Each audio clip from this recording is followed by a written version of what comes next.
Tonight, we explore the most dangerous decision a king can make, to put someone else above himself. Robb Stark was already king, crowned in Riverrun's Great Hall, the Greatjon's sword and the Greatjon's bellow, and the ancient title rising from the throats of northern lords who had not bent for 3 centuries. King in the north, the young wolf, the boy who had won every battle and who was winning the war, and who had the crown and the army and the loyalty that made the crown mean something. Robb Stark had everything a king needed. And then Howland Reed walked into his tent, and the truth walked in with him. And the truth was this: Jon Snow was not Ned Stark's bastard.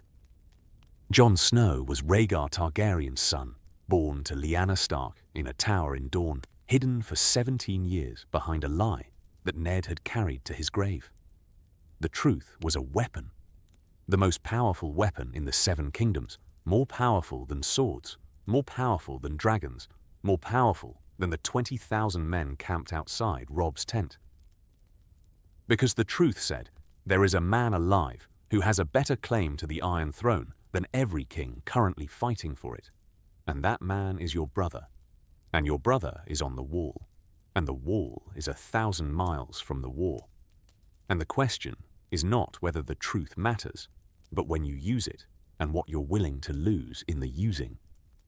This is the story of a king who chose his brother over his crown, and the choosing was the bravest and the most dangerous thing any Stark had done since the family bent the knee to Aegon the Conqueror 300 years ago.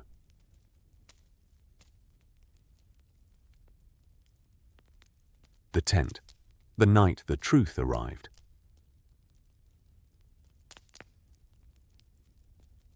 Howland Reed came to the war camp at the confluence of the Red Fork on a night when the rain was falling hard enough to mask the small man's approach from the perimeter guards. Not that the guards would have stopped him. Reed carried the Stark sigil, the letter of passage that Ned had written years ago, and that Reed had kept in the swamp keep of Greywater Watch, the piece of parchment that said, "This man speaks for me. Let him pass." Reed was small, shorter than the average northern lord, slight, the build of a Crannogman, the swamp people, the bog dwellers who fought with poison and stealth rather than steel and shield. Reed did not look like a man who carried the most important secret in the 7 kingdoms. Reed looked like a man who had walked a very long way in very bad weather. He entered Robb's tent. He entered without announcement, without ceremony, the guard at the tent flap admitting him because the Stark sigil was the Stark sigil, and the guard did not question the sigil. Robb was at his map table. The young wolf, 18, auburn-haired, the crown of the kings of winter on his head, the iron and bronze circlet that the Greatjon had placed there, and that sat on Robb's brow with the weight of 3 centuries of northern independence. Robb was studying the map. The war was going well, too well, in the way that wars went well before the going well became the thing that preceded the going terribly. "Your Grace," Reed said. Robb looked up. He did not recognize the man. The face was unfamiliar, weathered, lined, the face of a man who lived outdoors in the Neck, the swampy country between the north and the riverlands. "Who are you?" "Howland Reed, Lord of Greywater Watch. Your father's friend." Robb straightened. The name, Howland Reed. The name that Ned had mentioned in the stories about the rebellion, about the war, about the Tower of Joy. Howland Reed had been at the Tower of Joy. Howland Reed had fought beside Ned against 3 Kingsguard. Howland Reed had saved Ned's life when Arthur Dane had Ned on his back. "Lord Reed, my father spoke of you. Your father trusted me, with more than he trusted anyone." "With what?" Reed looked at the tent flap, at the guard outside, at the canvas walls that separated this conversation from 20,000 men. "Alone, Your Grace. What I carry requires alone." Robb dismissed the guard. The tent was empty. The king and the crannogman and the map table and the rain drumming on the canvas and the war outside and the truth inside. Reed reached into his cloak. He produced a letter. The letter was sealed. The seal was Ned's. The direwolf. The Stark sigil. Pressed into grey wax by the hand of the man who had governed the North for 17 years and who had died on the steps of the Great Sept because he had been too honest for a city of liars. "Your father wrote this," Reed said. "Before he went south. Before everything. He wrote it and gave it to me and told me, if I die, give this to Robb.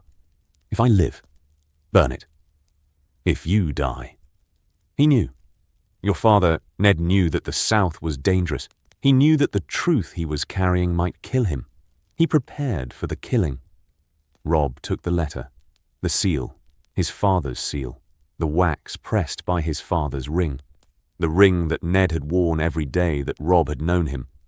The seal was the first blow, the physical connection to a man who was dead, the proof that the letter was real, the parchment that Ned's hands had touched. Robb broke the seal. He read.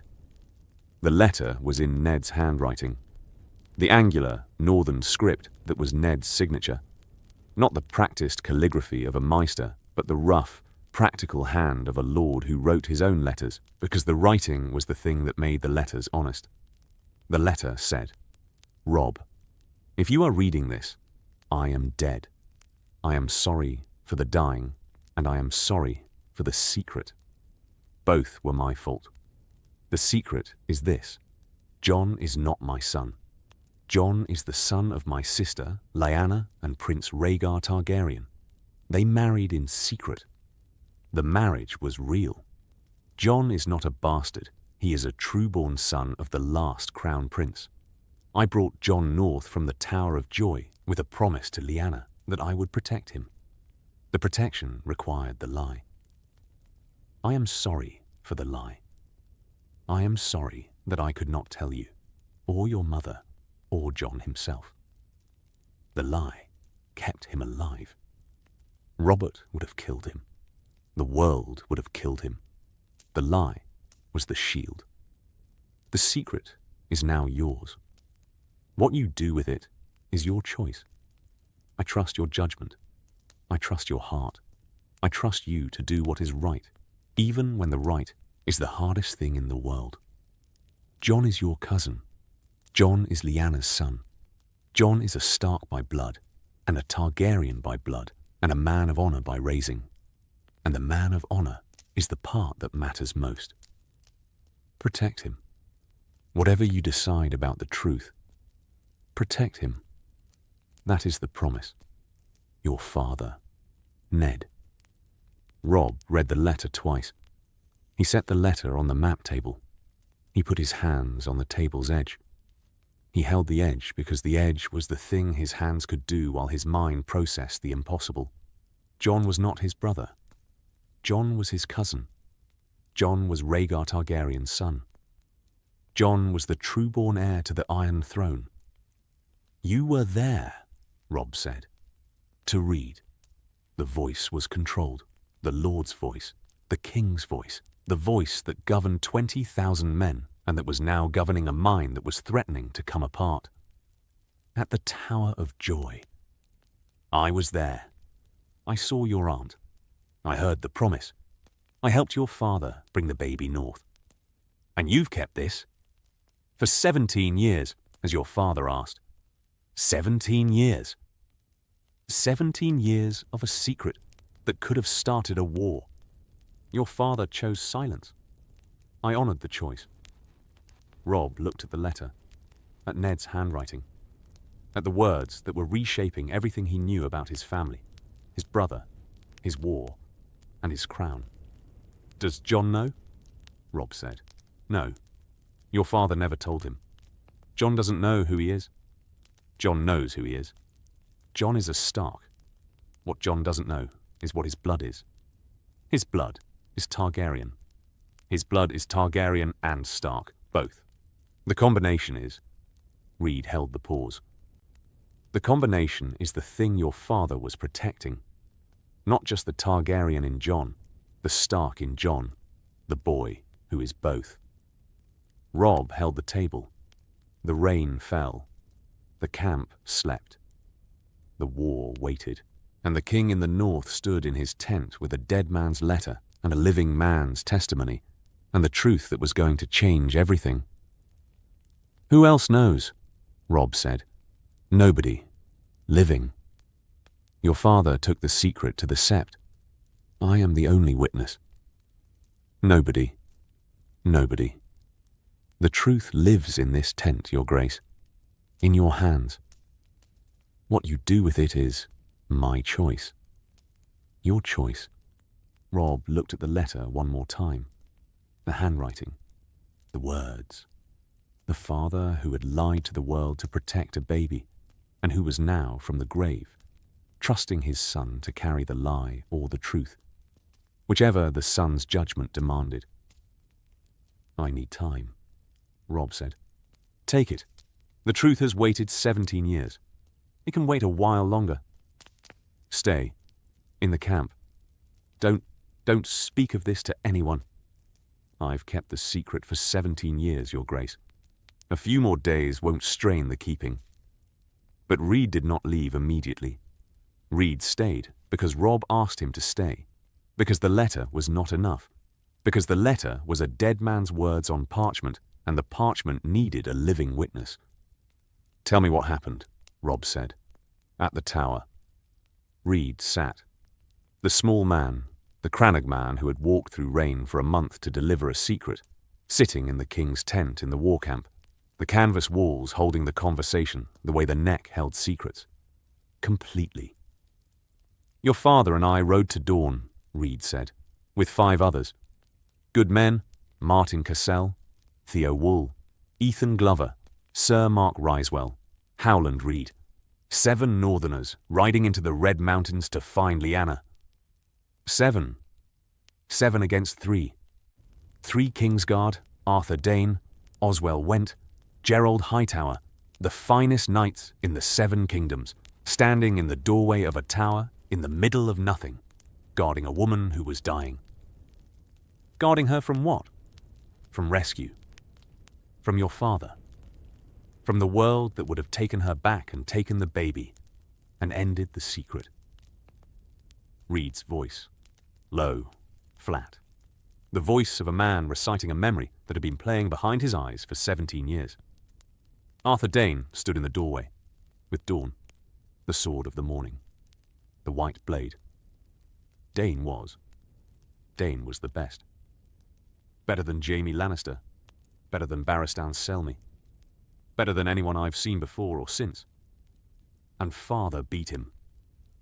Your father did not beat Arthur Dane. I did. Robb looked at the small man. Ned was on his back.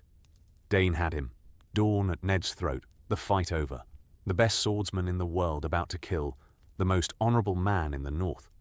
And I, Reed held the memory. I stabbed Arthur Dane in the back of the neck, with a Crannog man's knife. 3 inches of bog iron in the back of the sword of the morning's neck. You saved my father. I killed a knight from behind. Your father lived because I was not honorable enough to fight fairly. You saved my father. Your father never spoke of it, not to anyone, because speaking of it would have meant admitting that the greatest victory of the rebellion, the rescue of Lyanna, was won by a Crannog man's knife in a knight's back. Robb held this. The story, the real story, not the legend, not the heroic version that the North had told for 17 years. The real story of how Ned Stark had reached his sister's bedside, through the dishonorable act of a man too small to fight a knight in open combat and too loyal to let the knight kill his friend. After Dane fell, we went inside, Reed continued. Your father ran up the stairs. I followed. The tower was hot. Dawnish hot. The air was thick with blood and roses. Lyanna had roses, blue winter roses, the kind that grew at Winterfell. She was in the bed. She was dying. How? Childbirth. The birth had been difficult. The maester was dead. The midwife was dead. Lyanna was alone with the baby and the blood and the dying. Alone. Rhaegar was dead. Killed at the Trident. The Kingsguard had been guarding the tower because Rhaegar had ordered them to guard it, and the Kingsguard followed orders, even when the man who gave the orders was dead. Lyanna was alone. For days. Maybe weeks. Dying alone in a tower in Dawn with a baby she could not save. And father, your father, took the baby. Lyanna pressed the child into his arms. She said the words that governed the rest of his life. Promise me, Ned.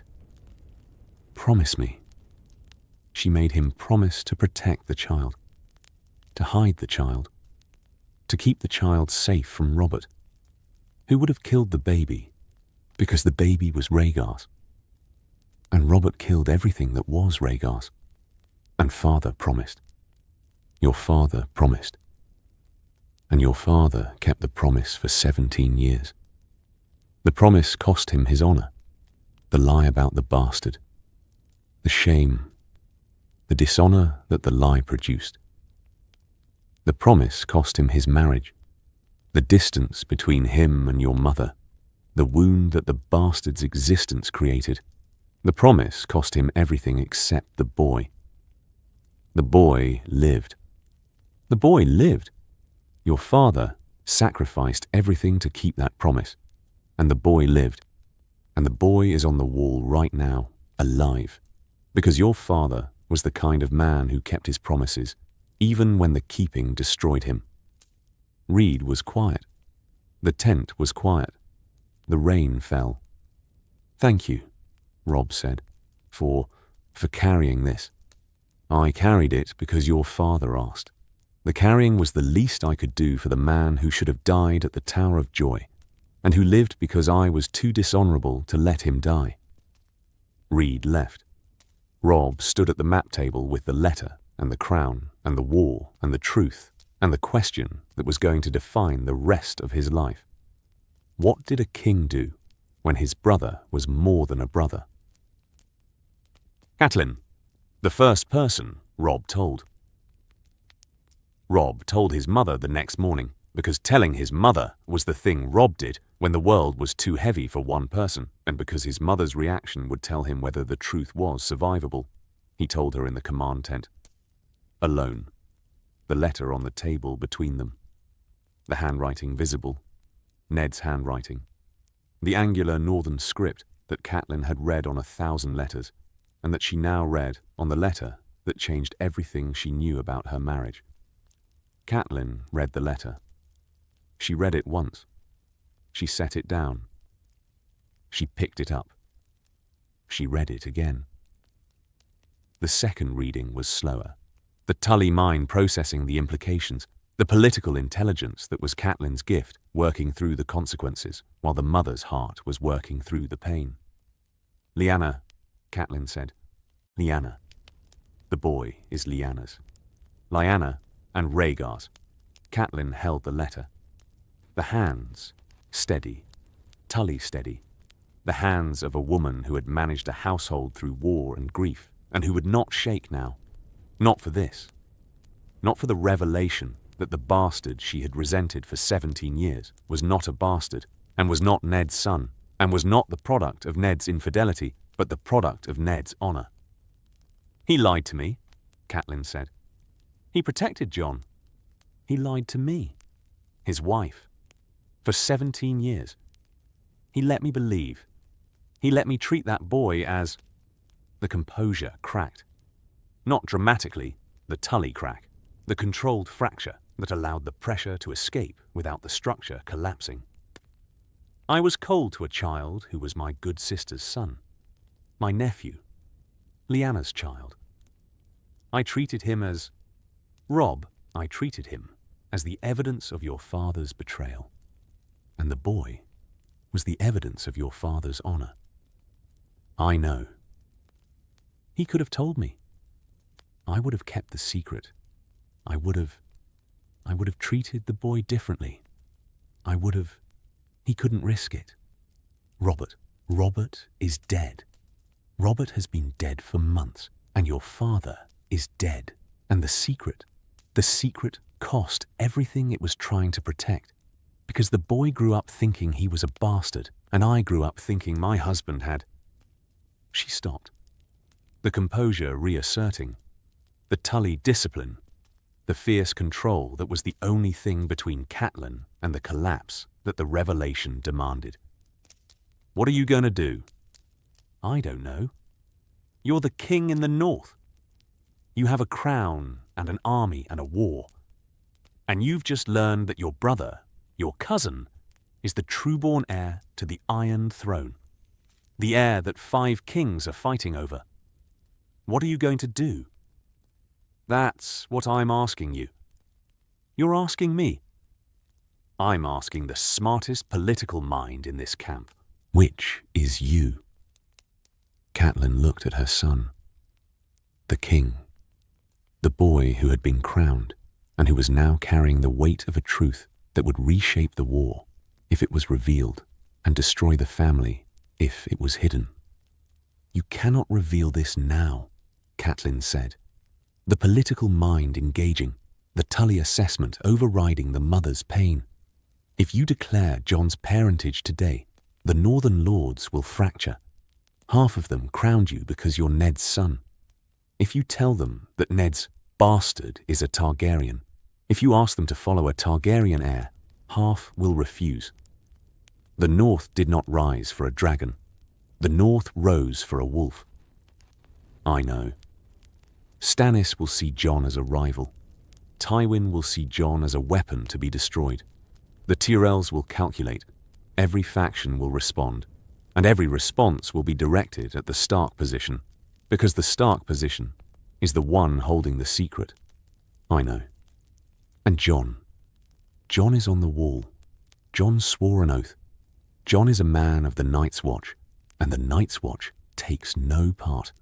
If you declare Jon without his consent, if you use his name without his agreement, you're doing to Jon what every politician has done to every heir in history.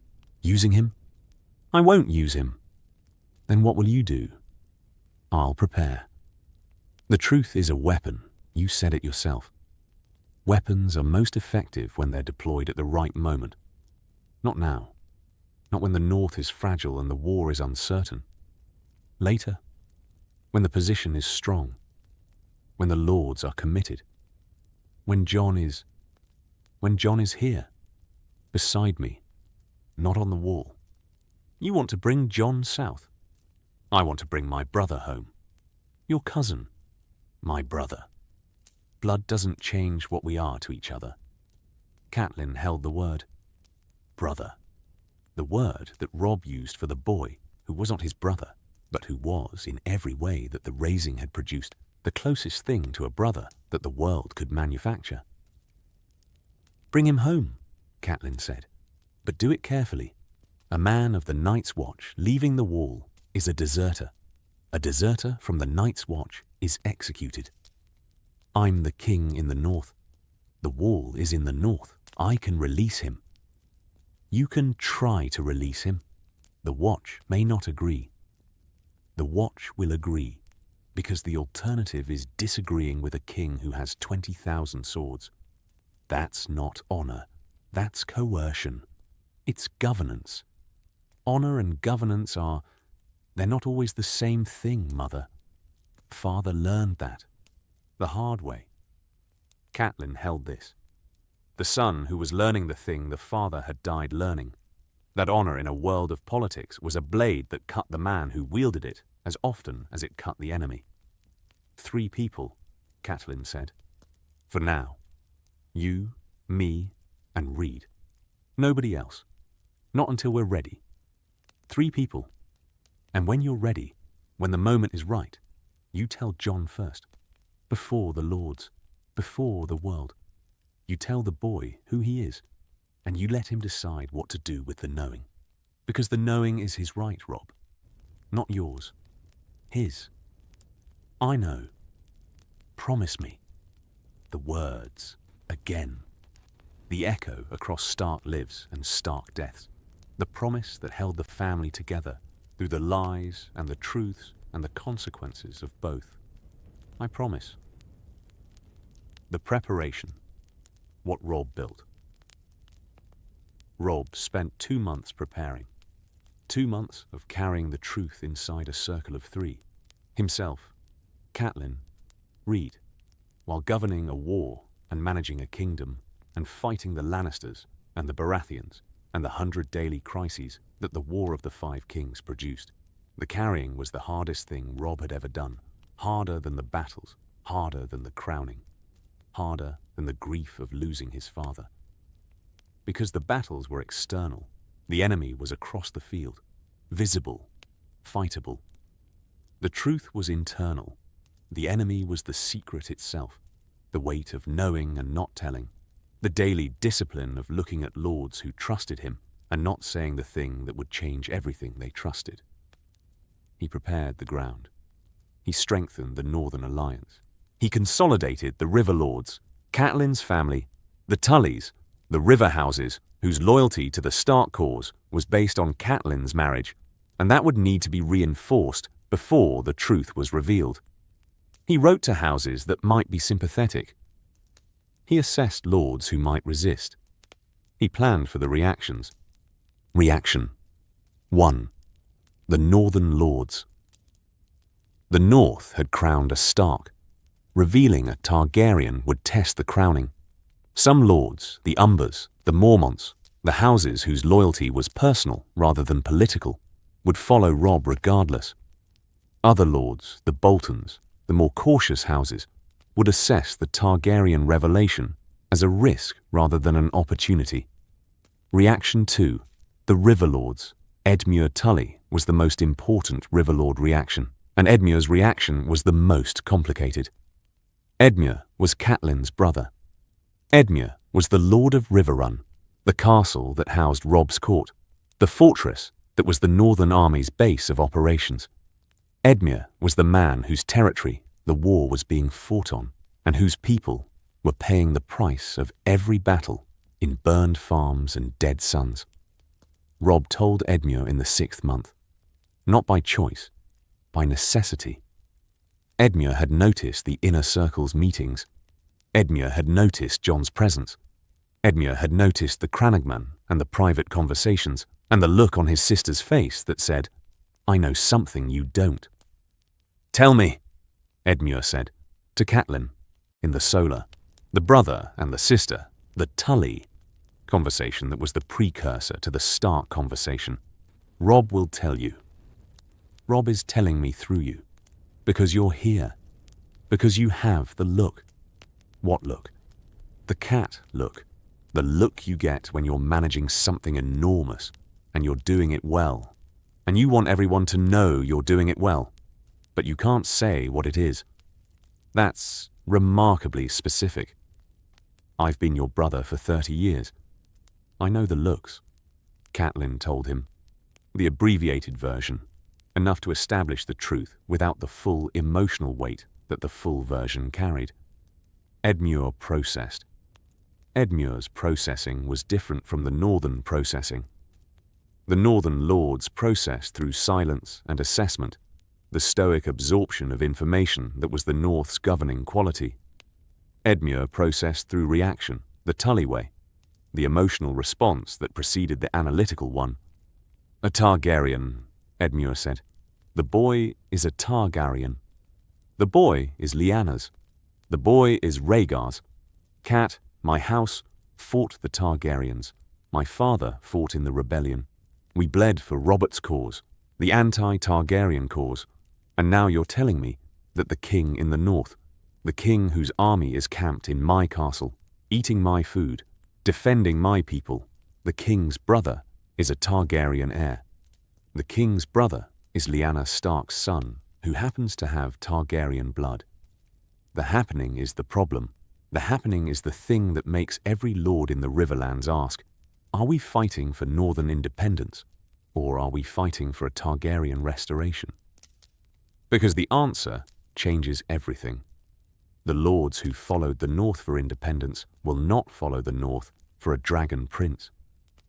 We're not asking anyone to follow a dragon prince. Then what are you asking? We're asking the River Lords to accept a truth that does not change the war's purpose, northern independence, the defense of the Riverlands, but that adds a dimension to the war's meaning. A dimension? Cat, a dimension is a gentle word for a political earthquake. The Targaryen heir changes the calculation for every lord in the Riverlands. Blackwood will accept it. Blackwood accepts everything the Starks say, because Blackwood is loyal to a fault. Bracken will resist. Bracken resists everything Blackwood accepts, because Bracken and Blackwood have been fighting for 1,000 years. Mallister will assess. Frey will. Edmure stopped. Frey will use it. Use it how? As leverage, as an excuse, as the justification for whatever Frey has been planning since the day he let us cross his bridge. Frey's loyalty has always been conditional. A Targaryen heir is the condition that breaks the loyalty. Catelyn held this. Her brother was right. The Riverlord reaction was the most dangerous reaction because the Riverlords were the most fractured faction, and the fracturing would be amplified by the Targaryen revelation. Then we manage Frey before the declaration, Catelyn said. How? By giving Frey what Frey wants, before Frey uses the declaration as the excuse to take it. What does Frey want? What Frey always wants: respect, recognition. The things his house has been denied for 600 years. Respect for Walder Frey. That's a tall order, Cat. Tall orders are what we do. We're Tullys. We're Tullys in a Stark war, managing a Targaryen secret. We're the most complicated family in the 7 Kingdoms. We've always been the most complicated family. The secret just made it official. Edmure held the look. The brother and the sister. The Tullys navigating the Stark truth in the Riverlord territory. The family managing the politics that the family had created. All right, Edmure said. I'll manage the Riverlords. But Cat, if this goes wrong, if the declaration fractures the alliance, it won't.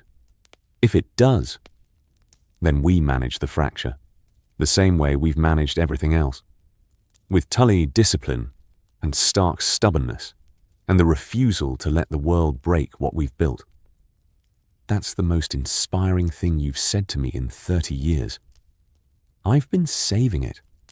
Reaction 2. The Riverlords. The Riverlords had joined the North through Catelyn's marriage and Robb's military success. A Targaryen revelation would complicate the Riverlords' position, because the Riverlords had fought against the Targaryens in Robert's rebellion, and because the revelation would transform the Northern War from a war of independence into something larger and more dangerous. Reaction 3. The world. Stannis would see Jon as a rival claimant. Tywin would see the revelation as a stark weakness to be exploited. The Tyrells would calculate. The Martells, Dorne, where Rhaegar had been married to Elia, where Rhaegar's first family had been murdered. The Martells would have the most complicated response of all. Robb planned for each reaction. He did not have solutions for all of them. Solutions required information he did not have, and allies he had not made. But he had plans. Frameworks. The beginning of the strategy that would, when the moment came, channel the revelation's impact. He fought the war, and now the war included Jon. The Battle of the Crag. What brothers did together. The first battle. Jon fought beside Robb was the assault on the crag, the Westerling Castle, the Lannister-aligned fortress that sat on the western coast and that controlled the supply route between Casterly Rock and the Lannister army in the Riverlands. The battle was not large. 2,000 northern soldiers against 800 Lannister defenders. The odds were comfortable. The kind of engagement that Robb had been winning since the Whispering Wood. The kind of battle where the young wolf's tactical brilliance produced the flanking movement or the night attack or the river crossing that turned comfortable odds into certain victory. The battle was the first time Jon saw Robb at war. Not Robb, the brother. Not Robb, the king. Robb, the commander. The mind that processed battlefields the way Meisters processed text. The instinct that read terrain and timing and enemy disposition and produced, without apparent effort, the decision that won. Robb looked at the crag's defences and saw the weakness, the western wall, undermanned because the garrison expected the attack from the east, and Robb's mind turned the weakness into a plan, and the plan turned into an order, and the order turned into 2,000 men moving through the pre-dawn dark toward a wall that was about to fall. "You're good at this," Jon said. "In the dark." Before the attack. The two brothers, the two cousins, crouching in the tree line 100 yards from the western wall, Grey Wind and Ghost flanking them, the wolves' eyes reflecting the moonlight. Don't be modest. You're brilliant at this. The way you read the terrain, the wall, the garrison, the timing. It's like watching someone read a book. You see what other people don't. Father taught me. Father taught you honor. The tactics are yours. Robb held this. The brothers' assessment, the observation of a man who had spent years on the wall, who had fought wildlings and led rangers, and who knew what competence looked like because he had been surrounded by competence and incompetence in equal measure. "You're good too," Robb said. "I watched you spar yesterday. You're better than me. With a sword. You're better with an army. Then we complement each other. Is that what this is? Complementing. That's what brothers do." The attack launched at false dawn. Jon fought at Robb's side, not behind, not in front, beside. The two Starks advancing through the western breach, Longclaw and Robb's sword cutting through the surprised defenders, Grey Wind and Ghost flanking the assault like two grey shadows. The fighting was brief. 800 against 2,000. The western wall breached, the garrison overwhelmed. The crag fell in 3 hours. The battle was won. The winning produced the thing that winning always produced: consequences. The crag's lord, Gowan Westerling, surrendered with his family. The family included a daughter. The daughter was young and pretty, and she tended Robb's wounds after the battle, and the tending was the kind of situation that, in other timelines, produced marriages that broke alliances and destroyed kingdoms. In this timeline, the tending produced only tending, because Robb had the truth. And the truth, the knowledge that Jon was Rhaegar's son, the weight of the secret, the responsibility of carrying a truth that was bigger than any romantic attraction. The truth kept Robb focused. The truth was the anchor that prevented the drifting that a pretty girl's kindness could produce.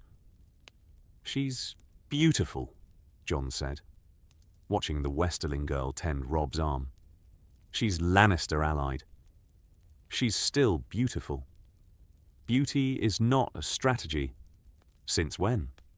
Since I became a king who carries a secret that could end the war. Distractions are how kings die, Jon. Father died because he was distracted by honor. Robert died because he was distracted by wine.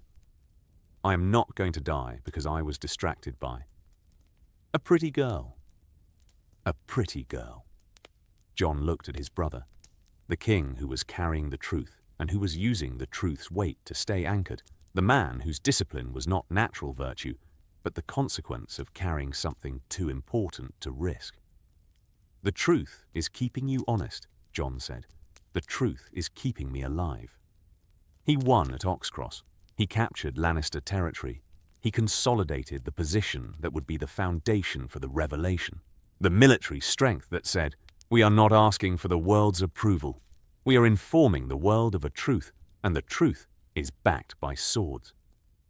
He watched Rose Bolton. This was the preparation that mattered most and that nobody noticed. Robb watched Bolton, the quiet lord, the calculating assessor, the man whose loyalty was conditional on the condition being favorable. Bolton's loyalty to the Stark cause was the loyalty of a man who had determined that the Stark cause was winning. If the Targaryen revelation changed the calculation, if the revelation made the Stark cause look uncertain, Bolton's loyalty would shift. Robb could not prevent the shifting, but he could anticipate it.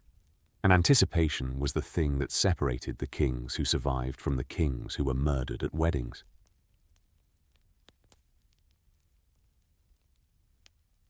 The Frey problem. What Robb did first.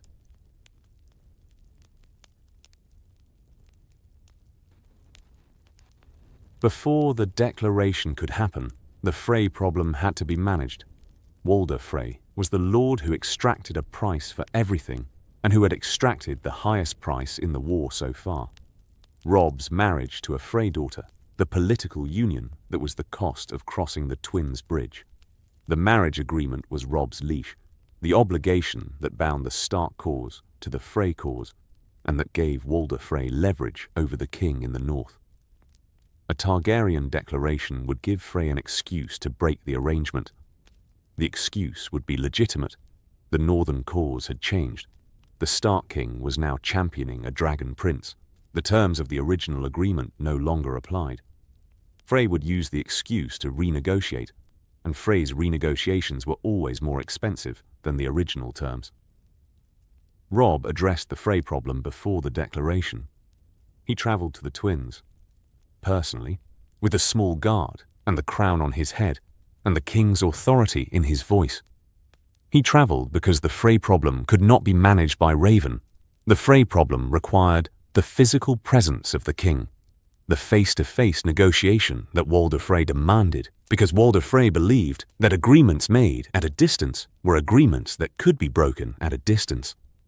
The twins were ugly. The two towers squatting on the green fork like toads, the bridge spanning the water with the architectural charm of a toll collection point, the castle that embodied its lord's philosophy. Nothing passes without payment. Walder Frey received Robb in the Great Hall. The old lord, 90, sharp, petty. The lord who had spent 6 centuries' worth of accumulated resentment into a personality that was equal parts shrewd and vindictive. Walder Frey sat in his chair with his latest wife beside him, and his 100 children and grandchildren arranged behind him, and the look on his face that said, "What are you going to cost me now?" "Your Grace," Frey said. The title delivered with the thin smile that was Frey's signature. The respect that was not respect but performance. The courtesy that was not courtesy but transaction. "Lord Frey, I've come to discuss the marriage arrangement." "Discuss? Kings don't discuss with lords. Kings inform. What are you informing me of?" "I'm informing you that the arrangement stands. The marriage will happen. My word is my bond, and the bond does not change." Frey's eyes narrowed. The shrewd old lord examining the young king, the assessment running. What is he here for? What does the reassurance cost? What is the king preparing me for? "You rode to the twins to tell me the arrangement stands," Frey said. The arrangement was already standing. Why ride? Because changes are coming. To the war, to the cause. Changes that I want you to hear from me, not from a raven. And before the changes arrive, I want you to know that the marriage, the bond between Stark and Frey, does not change, regardless of what else changes. What else is changing? I'll tell you when the telling is ready. For now, I'm telling you that the marriage stands and that I am here, in your hall, giving you my word in person because your alliance matters to me, and because the word of a Stark delivered in person is the strongest guarantee in the north. Frey held the assessment. "You're preparing me for something bad," Frey said. "I'm preparing you for something true." Truth and bad are the same thing in my experience. In my experience, truth is the only thing that holds alliances together. Alliances are held together by interest, not truth. Frey leaned forward. "What is the truth, Your Grace?" "The truth is coming. When it arrives, remember that I came here first, that I rode to your hall, that I gave you my word. Remember the riding and the word. I'll remember. I remember everything. That's how I've lived to 90. Robb left the twins with the Frey arrangement intact, the marriage agreement standing, the Lord reassured, or at least forewarned. The relationship managed to the extent that management could manage a man whose loyalty was a ledger rather than a principle. The Frey management was imperfect. All management of Walder Frey was imperfect, because Walder Frey was the kind of man who resisted management the way water resisted containment. You could channel it, redirect it, hold it for a time, but eventually the water found its level, and the level was always self-interest. But the management was done. The ground was prepared. The Freys were forewarned. He wrote to the wall. The letter was simple. Jon, I need you at River Run. The King's business. Come south. I've arranged your release with the Lord Commander. The letter was not entirely honest. The release was not arranged. Not yet. But the letter was the beginning of the process, the first step in bringing Jon from the wall to the war, from the edge to the center, from the brother who was absent to the brother who was present. Jon needed to be present. The truth could not be revealed to a man 1,000 miles away. The truth needed to be spoken face to face, brother to brother, the words delivered in the presence of the person they belonged to. Jon's reaction, the shock, the processing, the identity crisis that the revelation would produce. Jon's reaction needed to happen where Robb could see it and manage it and support it. Jon needed to come home. Robb needed his brother. The preparation continued. 2 months. The longest and the heaviest 2 months of Robb's life. Longer than the war, heavier than the crown. The weight of a secret that was also a weapon and that required the most careful handling of any weapon Robb had ever held. The weapon was almost ready. The moment was approaching. But first, Jon. Spiskiam. Jon. The brother who came south. Jon came south in the 3rd month. He came reluctantly. A man of the Night's Watch did not leave the wall casually, and Jon was not a casual man. He came because the letter was from Robb, and Robb's word was the one word Jon did not question. He came because the Lord Commander, the old bear, Jeor Mormont, who trusted the Starks, the way all Mormonts trusted the Starks, had granted the release at Robb's request. He came with Ghost, the white direwolf and the dark-haired man riding south through the north, the brother who had been at the edge of the family his entire life, now riding toward the center because the center had called. Jon rode south through the north, and the riding was the first time in years he had been alone with his thoughts. The wall was a place of constant noise. The wind, the watch, the duties, the daily grind of serving in a fortress at the edge of the world. The road was different. The road was Jon and Ghost, and the horse and the northern country unfolding beneath the autumn sky. He thought about Robb's letter, the King's business. Come south. The words were Robb's, direct, confident, the voice of a brother who had become a king and who was using the king's authority to summon the brother. But there was something beneath the words, a weight, an urgency that the casual phrasing did not match. Robb needed Jon for something that was not casual. Jon rode through the neck, the swampy country, the marshland that separated the north from the riverlands. The neck was Howland Reed's country, the Crannogman's territory, and the riding through it produced a feeling that Jon could not name, a connection, a resonance, the sense that this land knew something about him that he did not know about himself. He crossed the Twins. Walder Frey's bridge, the strategic choke point that controlled passage between the north and the riverlands. The Twins were grey and squat and unpleasant. The castle that looked like what it was, a toll booth with pretensions. Jon paid the toll and crossed the bridge and did not like the place. and did not know why the not liking felt so deep. He rode through the riverlands, the war-torn country, the burned farms, the empty villages, the evidence of the fighting that Robb had won and that the land had lost.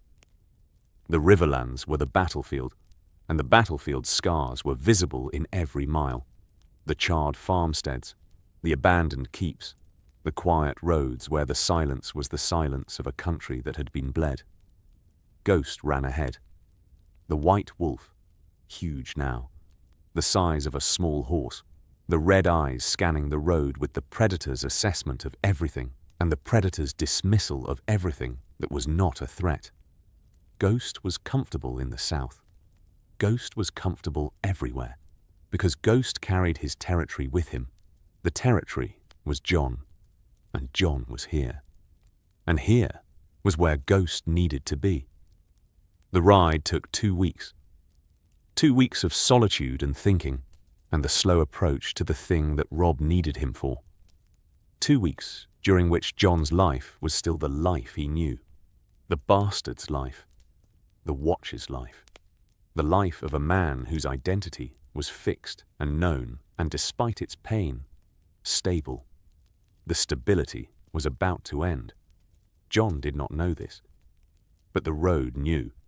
The road that ran from the wall to River Run was the road that connected the old life to the new, the bastard's world to the prince's, and the running was about to reach its destination.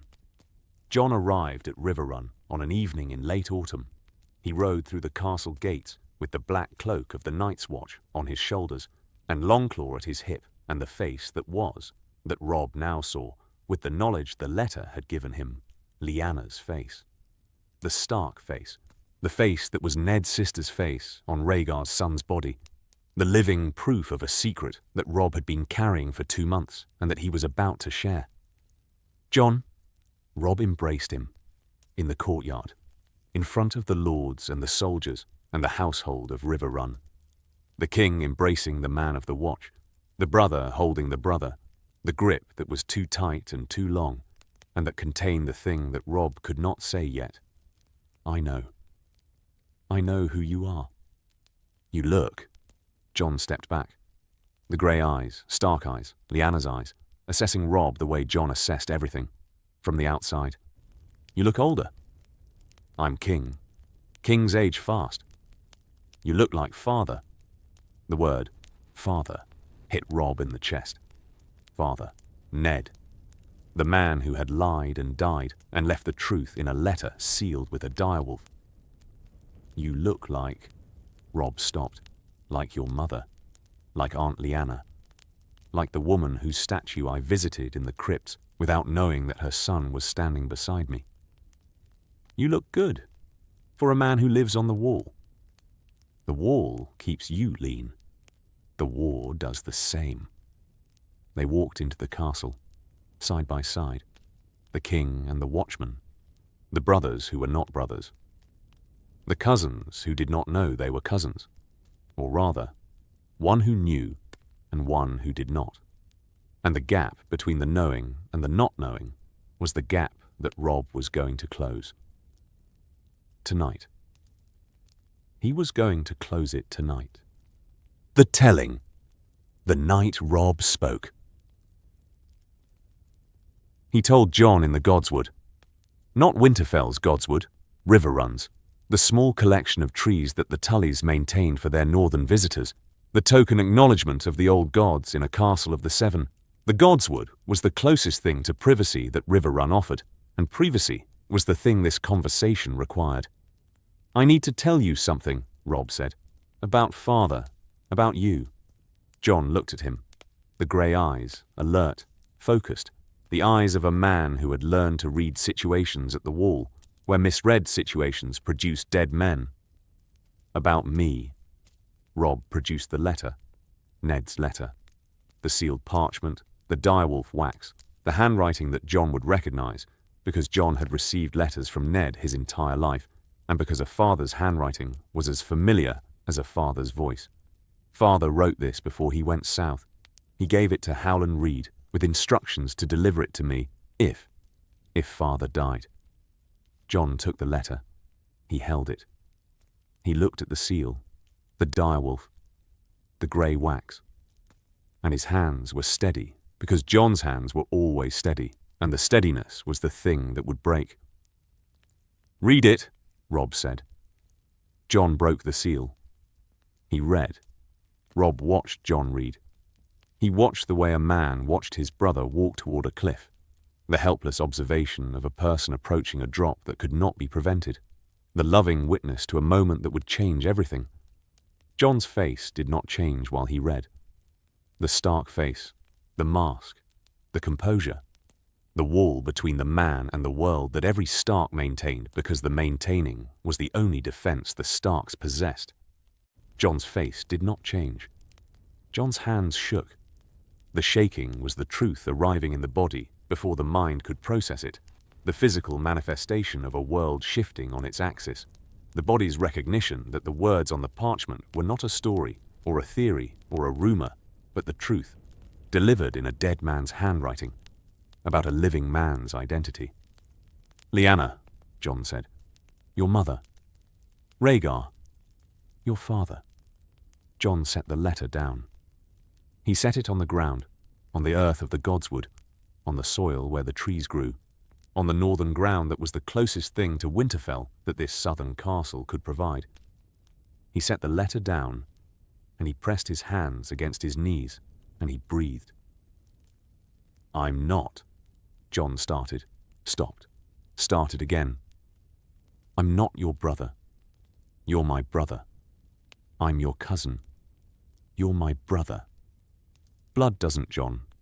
Blood doesn't change what we are. We grew up in the same castle. We trained in the same yard. We ate at the same table, at different ends, but the same table. You're my brother. The blood changes the name. It doesn't change the relationship. The blood changes everything. The blood changes the politics. The relationship is the same." Jon looked at the godswood, at the trees, at the sky above the trees, the autumn sky that was neither ice nor fire, but the grey that existed between them. "Rhaegar's son," Jon said. "Lyanna's son. Both. Both. Always both. And the claim. The letter says I'm trueborn. Legitimate. That means you have a claim to the Iron Throne that outranks every other claimant in the war. I don't want the Iron Throne. I know. I don't want it, Robb. I wanted to know my mother.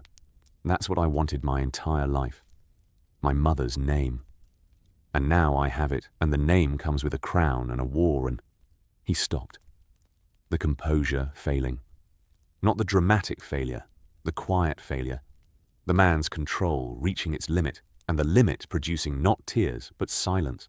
The wordless recognition that the world had just changed, and the change was permanent. "I'm not asking you to take the Iron Throne," Robb said. "I'm asking you to know the truth. What you do with it, that's your choice. What do you want to do with it? I want to use it. Not for the throne, for us. For the North, for the war." Robb sat beside his brother, his cousin, his brother. "Jon, every king in Westeros is fighting for the Iron Throne based on a lie. Robert's claim was based on conquest. Joffrey's claim was based on incest. Stannis' claim was based on Robert's. Every claim is built on the fiction that the Targaryen dynasty ended. It didn't end. You're here. I don't want to be a Targaryen weapon. You're not a weapon. You're a truth. And the truth, deployed at the right moment, backed by the right allies, presented to the right people. The truth can end this war without more blood. Since when does truth end wars? Since a king decides to use it. And I'm a king. And I'm deciding." Jon held this. The brother, the cousin, the king who was sitting in a southern godswood, telling him that the truth of his blood was the weapon that would end the war. The enormity of the claim pressing against the smallness of the godswood. The intimate space where two men were discussing the fate of a continent. "And your crown," Jon said. What about it? If I'm Rhaegar's son, if I'm the legitimate Targaryen heir, then my claim outranks yours. You're king in the north. I'm the heir to the 7 kingdoms, including the north. I know. And you're I'm willing to put my brother above my crown, yes. Robb, that's insane. That's Stark. Our family, my family, your family, the family we share. Our family puts the family above the position. Father put you above his honor. He lied to the world to protect you. I can put you above my crown. Father died for it. Father died for a lot of things. The dying doesn't make the things wrong. Jon held the godswood silence. I need time, Jon said. Take it. I need Robb. I need time to be... I've been Jon Snow for my entire life. The bastard, the second son, the man of the watch. I need time to become whatever this makes me. Take whatever time you need. The truth has waited 17 years. It can wait for you. And the war waits for nobody. But the telling of the truth to the lords, to the world that waits for you. I won't declare your name without your consent. That's the promise. Promise. I promise. The brothers sat in the godswood of Riverrun and held the truth between them, the letter, the names, the blood, the history that had been hidden and that was now between the two of them in the open. The open was uncomfortable and painful and necessary, and the necessary was the thing that made the Starks who they were. Jon did not sleep the night after the telling. He sat in the guest chamber at Riverrun, the room that was not his room, in the castle that was not his castle, in the country that was not his country. He sat with Ghost beside him, and Longclaw across his lap, and the letter, Ned's letter, the father's words in the father's hand, spread on the table.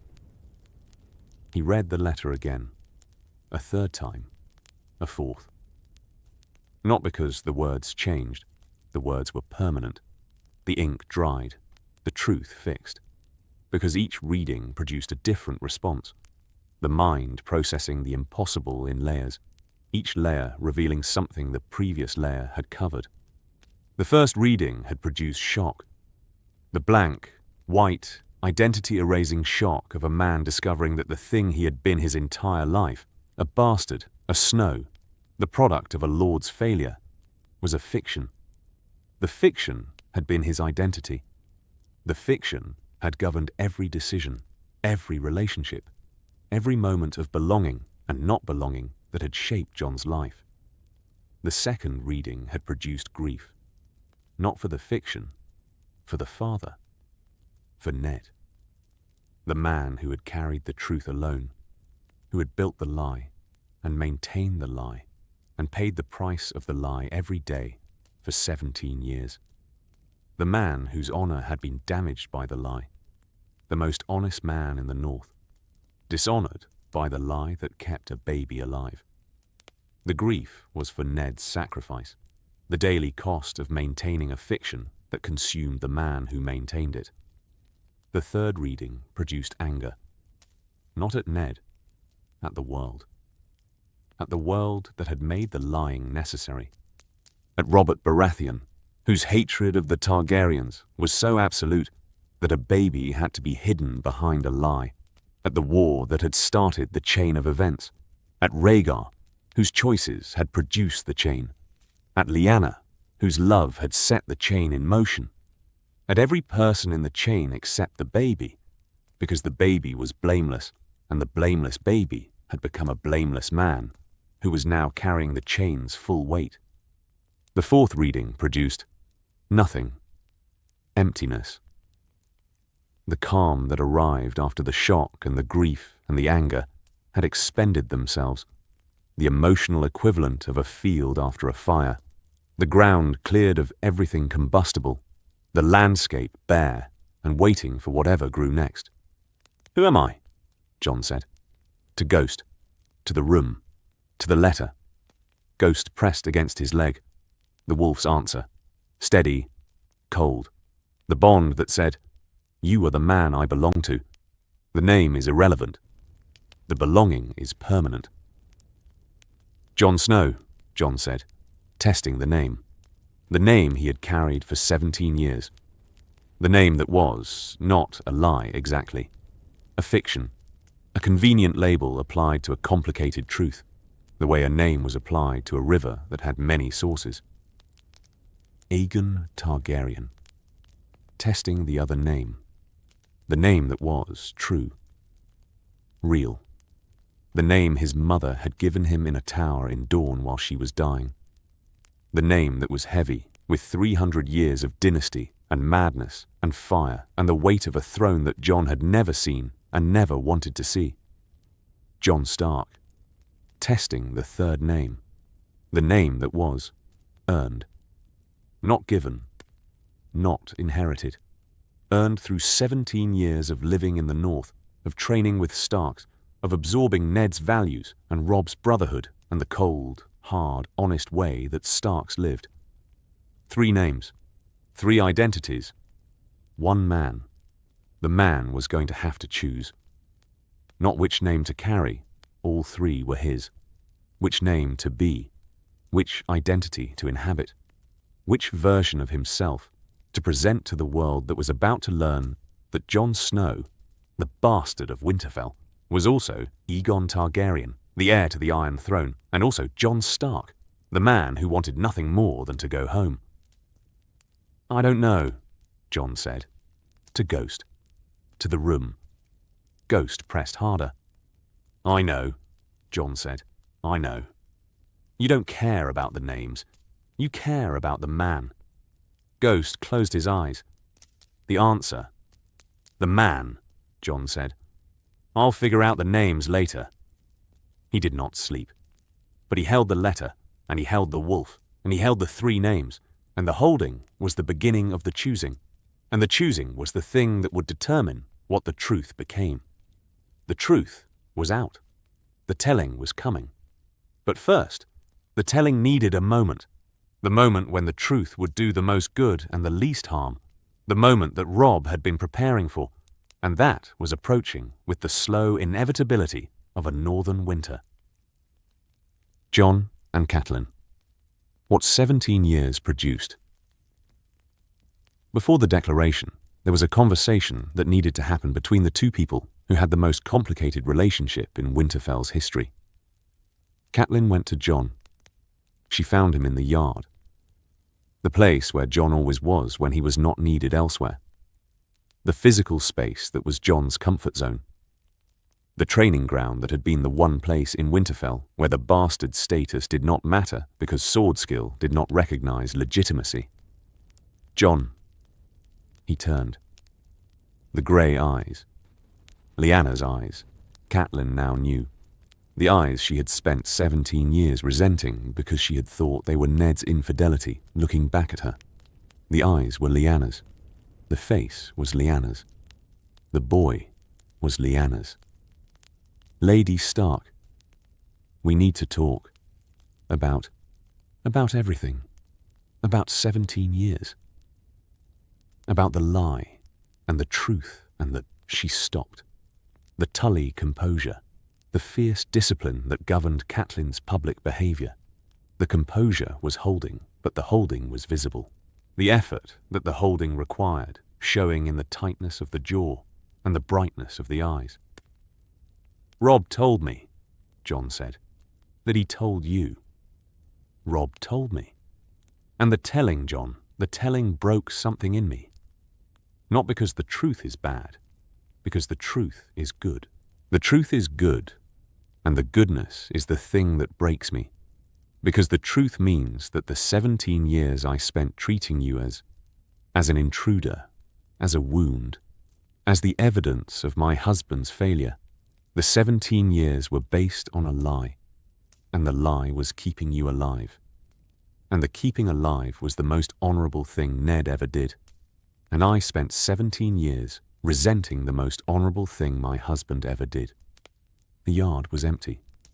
The soldiers were elsewhere. The conversation existed in the space between two people who had shared a castle for 17 years without ever sharing the truth. "I was cruel to you," Catelyn said. "You were distant. Distance is cruelty when it's directed at a child. You were a child, Jon. You were a boy, Lyanna's boy, my good sister's son. And I treated you as the stain on my marriage, the proof of Ned's weakness, the thing I could not forgive because the thing was always there, at the table, in the yard, in the castle that was supposed to be mine. Don't say it's all right. It is not all right. It will never be all right. What I did to you, the coldness, the distance, the 17 years of looking through you instead of looking at you, what I did to you was wrong. The lie was not your fault. The lie was Ned's, and the lie was protecting you, and I was punishing you for a protection that was saving your life." Jon held this.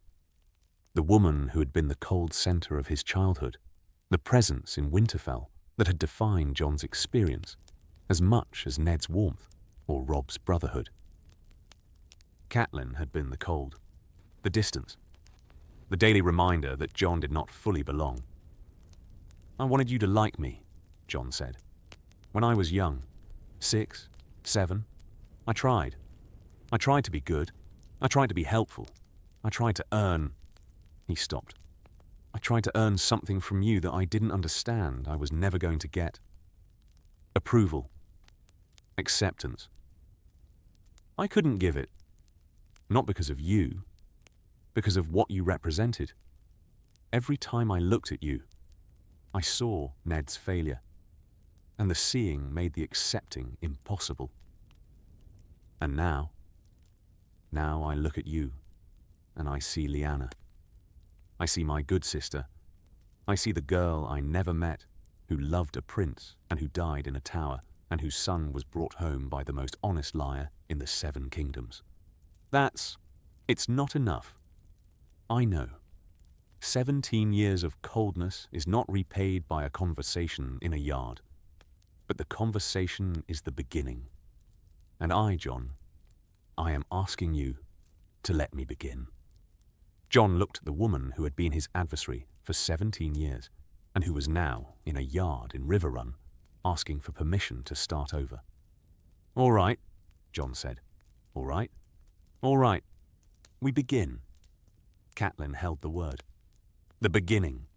The word that contained the possibility of something that 17 years of coldness had made impossible, and that the truth was now making possible. A relationship. Not mother and son. Not lady and bastard. Something new. Something that did not have a name because the name would have to be invented by 2 people who were inventing a connection that had never existed. "Thank you," Catelyn said. "Thank you for coming. I should have come years ago. You came now. That's what matters." Catelyn left the yard. Jon stood alone. The bastard, the prince, the boy whose childhood adversary had just become his most unexpected ally. The world was rearranging itself. The moment was close.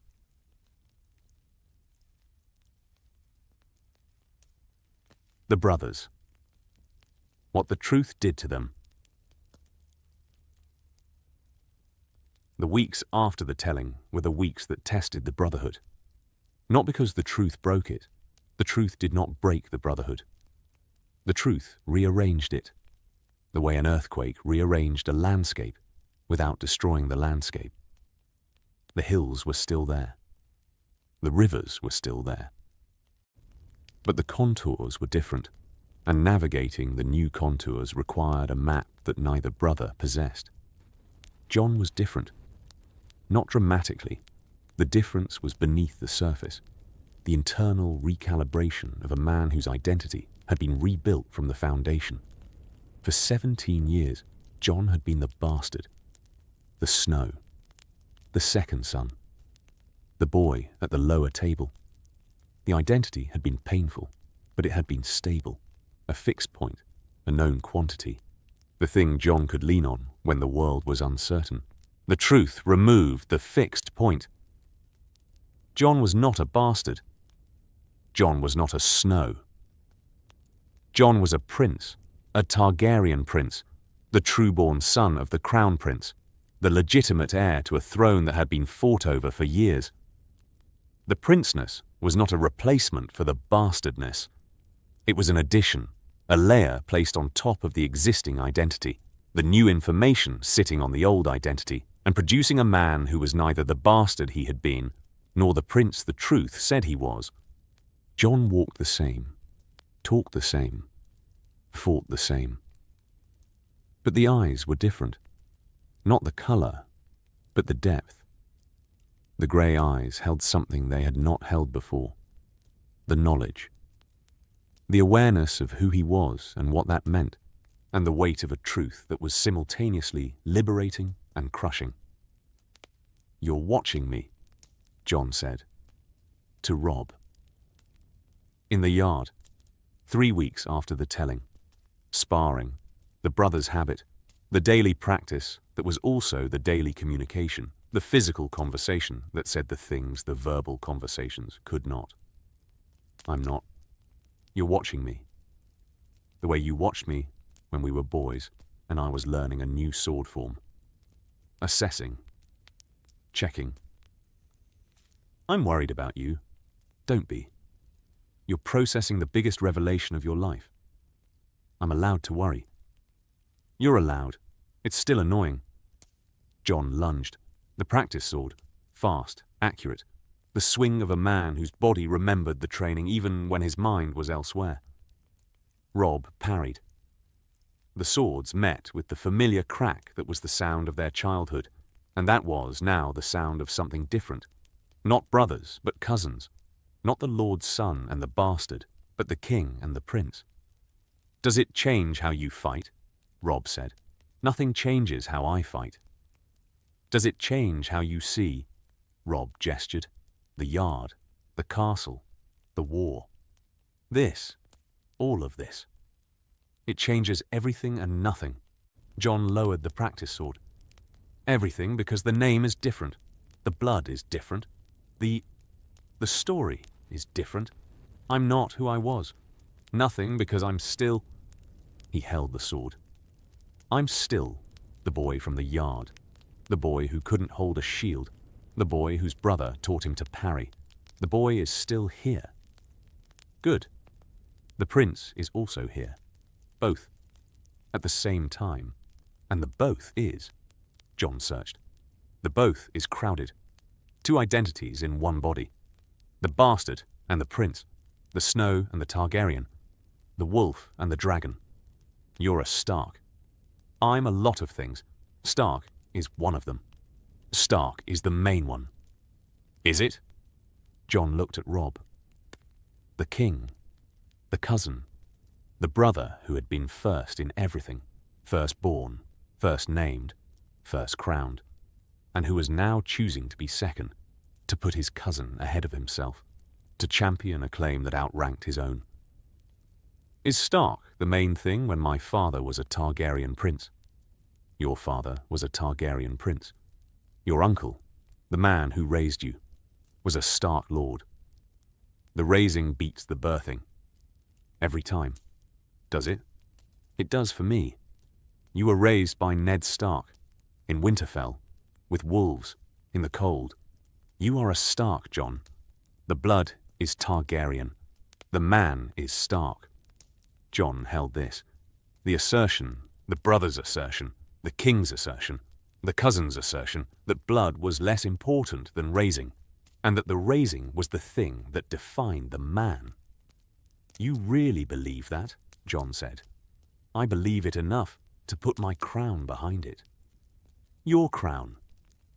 When I declare for you, when I tell the lords that you are Lyanna's son and Rhaegar's heir, I'm asking them to follow a Targaryen, a Stark-raised Targaryen. The declaration works because you're a Stark in everything but the blood. If you stop being a Stark, if you become a Targaryen in behavior as well as blood, the declaration fails, because the Lords follow Starks, not Targaryens. I don't know what a Targaryen behaves like. Good. Don't learn. The sparring resumed. The brothers fighting, the physical conversation, the swords saying the things the words could not. We are still here. We are still brothers. The truth is between us, but the truth is not bigger than us. The truth was not bigger than them.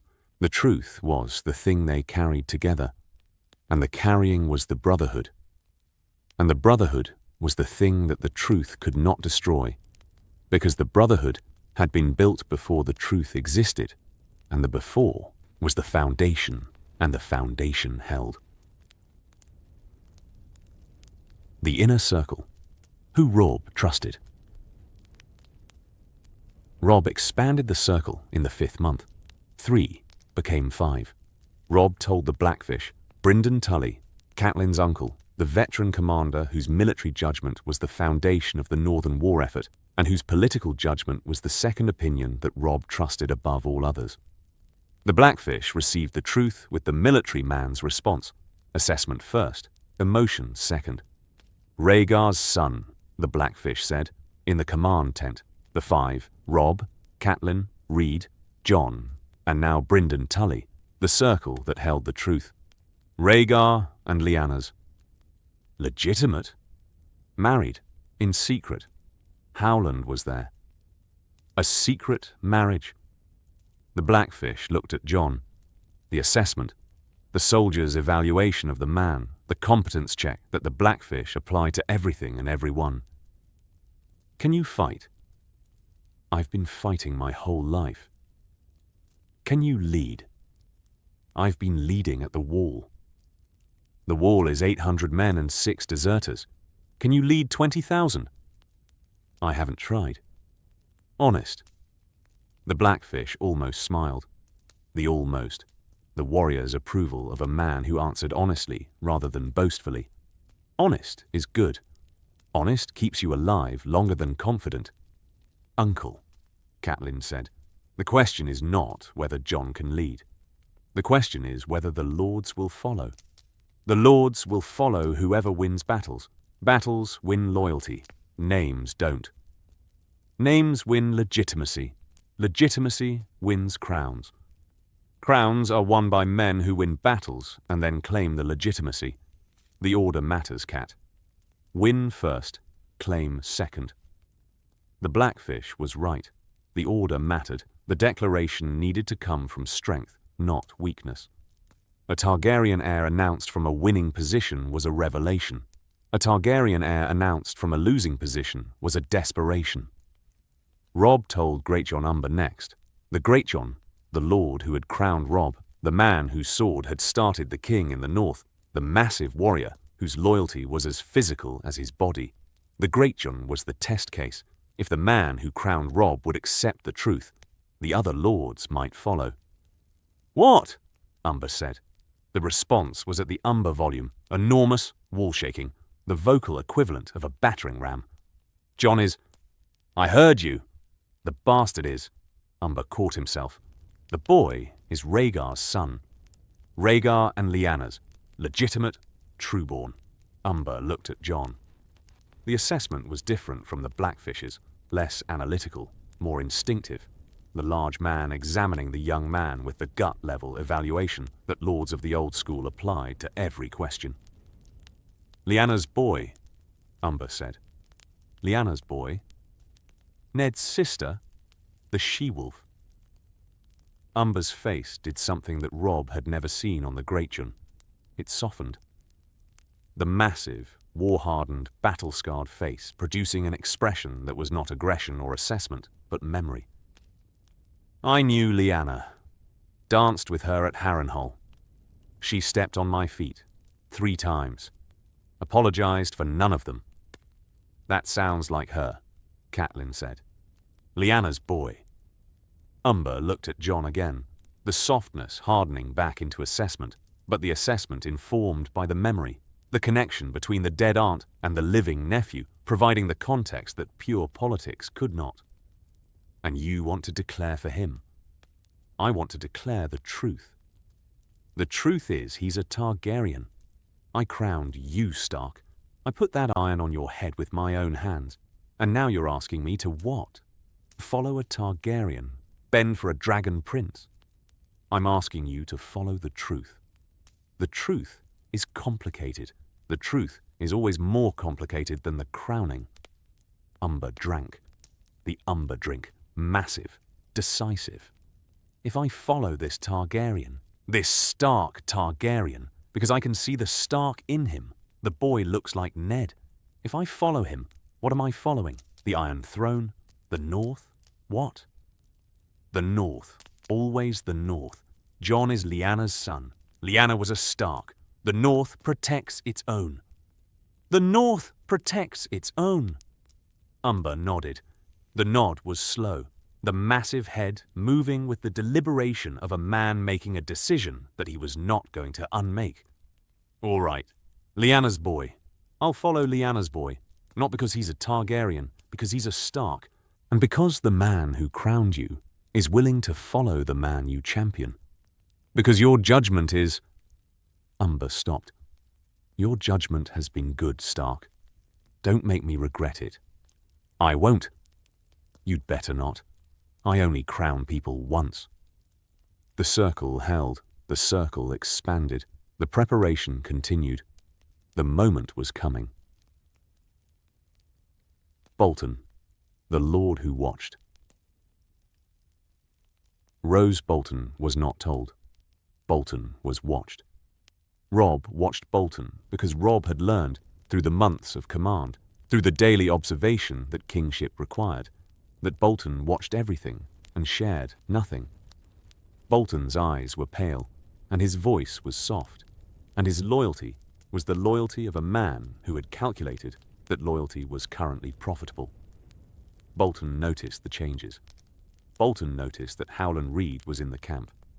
The Crannog man, who had never left the Neck in living memory, now living in the war camp, attending councils, position near the king. Bolton noticed that Jon Snow, a man of the Night's Watch, a bastard, a person of no political significance, had been brought south and was being treated not as a visitor, but as a member of the inner circle. Bolton noticed that Robb held private meetings with a small group, meetings that excluded Bolton, that excluded the other lords, that were conducted behind closed canvas with guards who reported to nobody. Bolton noticed, and Bolton filed. The king is hiding something, Bolton said. To nobody. To himself. In his tent. The Lord of the Dreadfort, sitting in the dark with the pale eyes open and the mind working. The Bolton mind, the calculating intelligence that was not the Stark intelligence, honor-driven, principled, or the Lannister intelligence, ambition-driven, ruthless, but the Bolton intelligence, patient, observational, waiting for the information that would determine the action. Bolton did not know the truth, but Bolton knew that the truth existed, and the knowing was enough. A truth that the king was hiding was a truth that could be used. Not now. Not without the specifics. But eventually. When the specifics arrived. When the truth became leverage. Bolton waited. Robb watched Bolton wait. The watching and the waiting were the silent conversation between the king and the lord, the ongoing assessment that ran beneath the daily business of the camp, the subterranean tension that would, when the truth was finally revealed, produce the reaction that Robb feared most. Not violence. Bolton wasn't violent. Bolton was surgical. Bolton's response to the truth would not be a sword drawn in the council. Bolton's response would be a raven sent in the night, a message to Tywin, the quiet defection that was Bolton's signature, and that was the thing Robb was preparing for. Robb positioned Bolton's forces away from the center. Not obviously, the positioning looked like standard military deployment.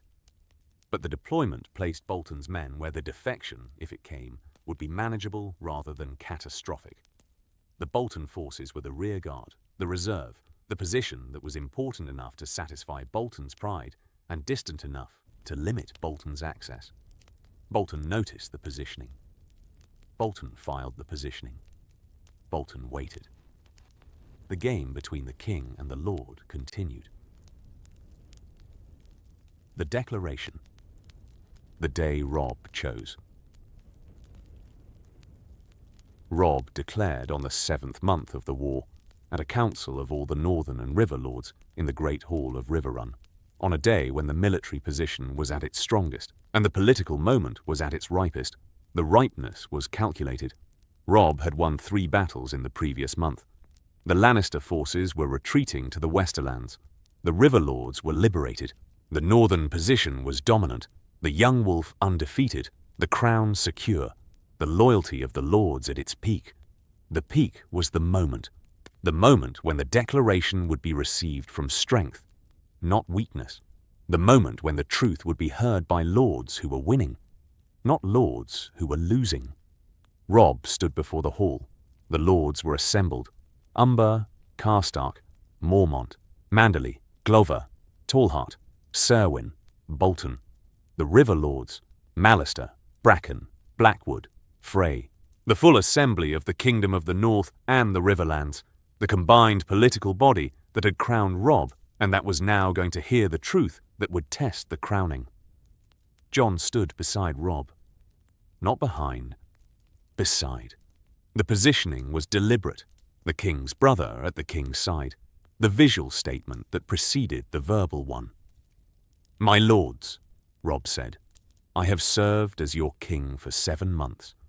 You crowned me in this hall. You followed me into battle. You trusted me with your sons and your swords and your honor.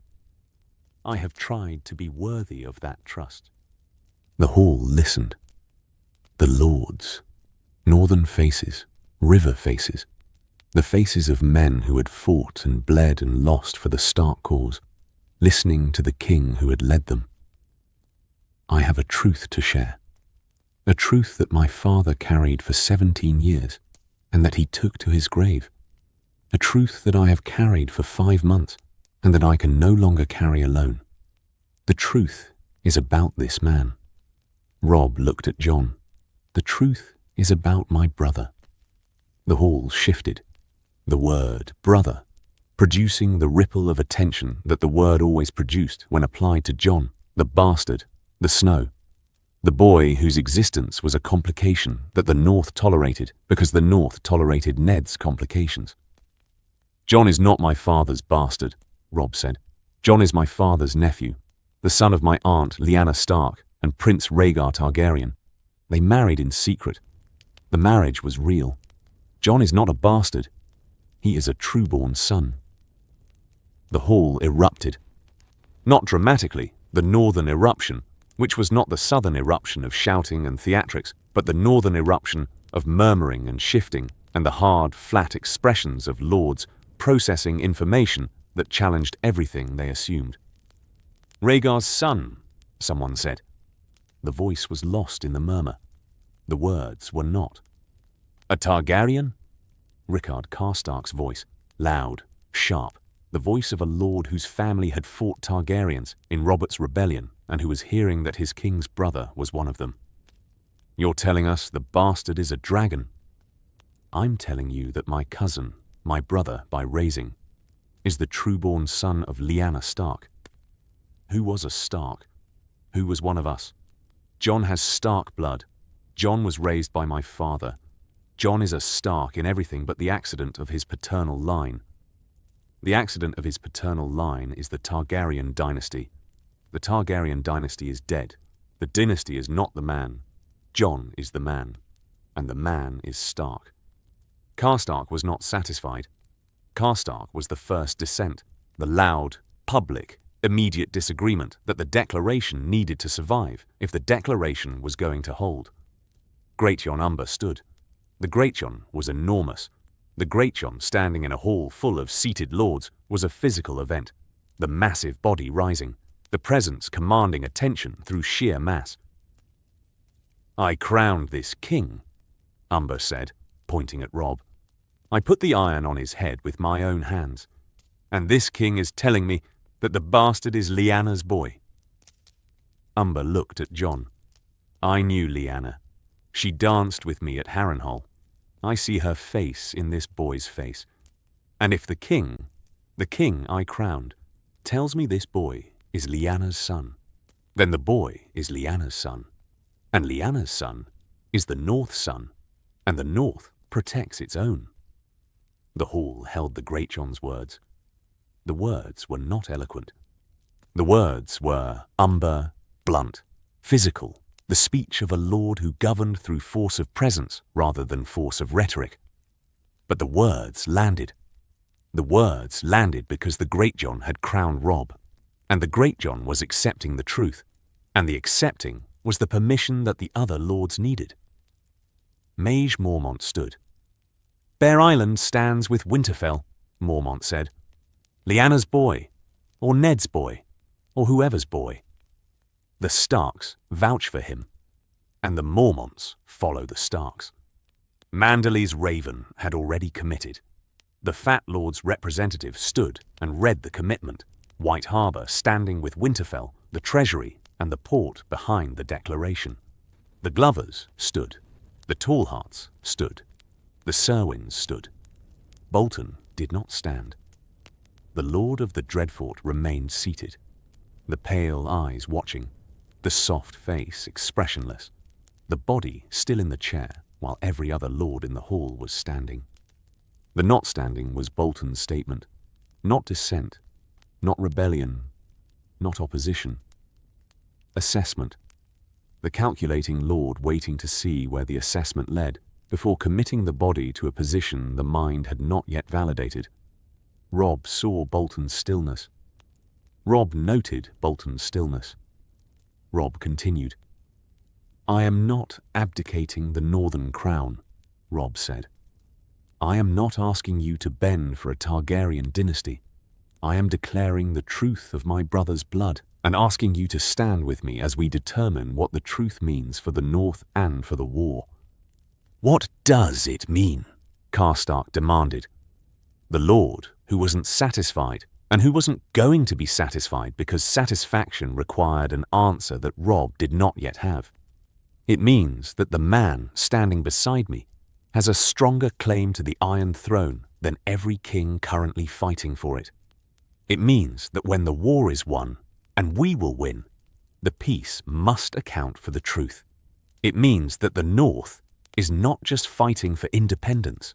The North is fighting for a truth that the world has been lied to about for 17 years. And the boy? Karstark looked at Jon. What does the boy say? The hall turned to Jon. The lords, Northern, River, the assembled political body, looking at the boy who was not a boy, but a man. The man who was not a bastard, but a prince. The prince who was standing beside the king, who had just declared his blood in front of every lord in the North. Jon spoke. I didn't ask for this, Jon said. The voice was not the king's voice, not Robb's commanding presence, not the lord's authority. Jon's voice was the wall's voice, quiet, direct, the voice of a man who had learned to speak in the dark and the cold and who did not perform. I didn't ask to be Rhaegar's son. I didn't ask to have a claim. I didn't ask my brother to stand in this hall and put his crown behind my name. Then why is he doing it? Karstark said. Because the truth matters. Because my father, the man who raised me, Ned Stark, died. Because the truth mattered to him more than his life. And his son, my cousin, my brother, is standing here because the truth matters to him more than his crown. Pretty words. What do they mean in practice? In practice, they mean I am Lyanna Stark's son. I am the North's blood. Whatever the politics say about my father's name, my mother was a Stark, and the man who raised me was a Stark, and the brother who is championing me is a Stark. I am asking you to see the Stark in me, not the Targaryen, and the Iron Throne. The Iron Throne is the world's problem, not mine. I am not here to claim a southern throne. I am here because my brother asked me to come home. And home is here, in the North. with the people who raised me and the family I belong to. The hall held Jon's words. Jon's words were not the political words of a claimant. Jon's words were the personal words of a man who did not want the power, and who was asking, with the honesty that the Stark name demanded, to be seen for what he was rather than what his blood could make him. Bolton stood. The Lord of the Dreadfort rose from his chair with the slow, deliberate motion of a man who had completed his assessment and who had arrived at a conclusion. The pale eyes were on Jon. The pale eyes were on Robb. The pale eyes were calculating the final variable, the variable that would determine whether the Bolton position aligned with the Stark position or diverged from it. "Lord Bolton," Robb said. Calmly, prepared. "The truth is, interesting," Bolton said. The soft voice, the measured words. "A Targaryen heir in the north, a complication. A truth that is also a complication." Bolton looked at Jon. "I have no quarrel with the boy. The boy's blood is not the boy's fault, but the blood draws attention, the blood draws enemies. The blood makes the north a target for every faction that fears a Targaryen restoration. The north is already a target. The north is a target because we rebelled. A Targaryen heir makes us a target because we threaten. The distinction matters." "The distinction is noted and managed." Bolton held the assessment for a moment longer. "The Dreadfort follows Winterfell," Bolton said. The words were not enthusiastic. The words were not loyal. The words were the Bolton commitment, conditional, assessed, the alignment of position rather than the declaration of allegiance. For now. For now. The two words that were Bolton's signature, the conditional that contained the threat, the compliance that carried the caveat. Robb accepted the conditional. Robb had planned for the conditional. The Bolton forces were positioned. The Bolton defection, if it came, was manageable.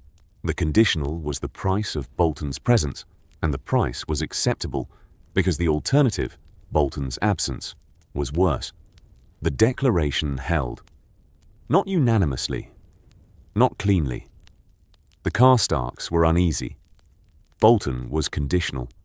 The phrase, Walder Frey's representative, the weasel-faced man whose lord sat in his castle at the Twins and dispensed loyalty the way other men dispensed coin. The phrase was silent, which was its own kind of conditional. But the declaration held.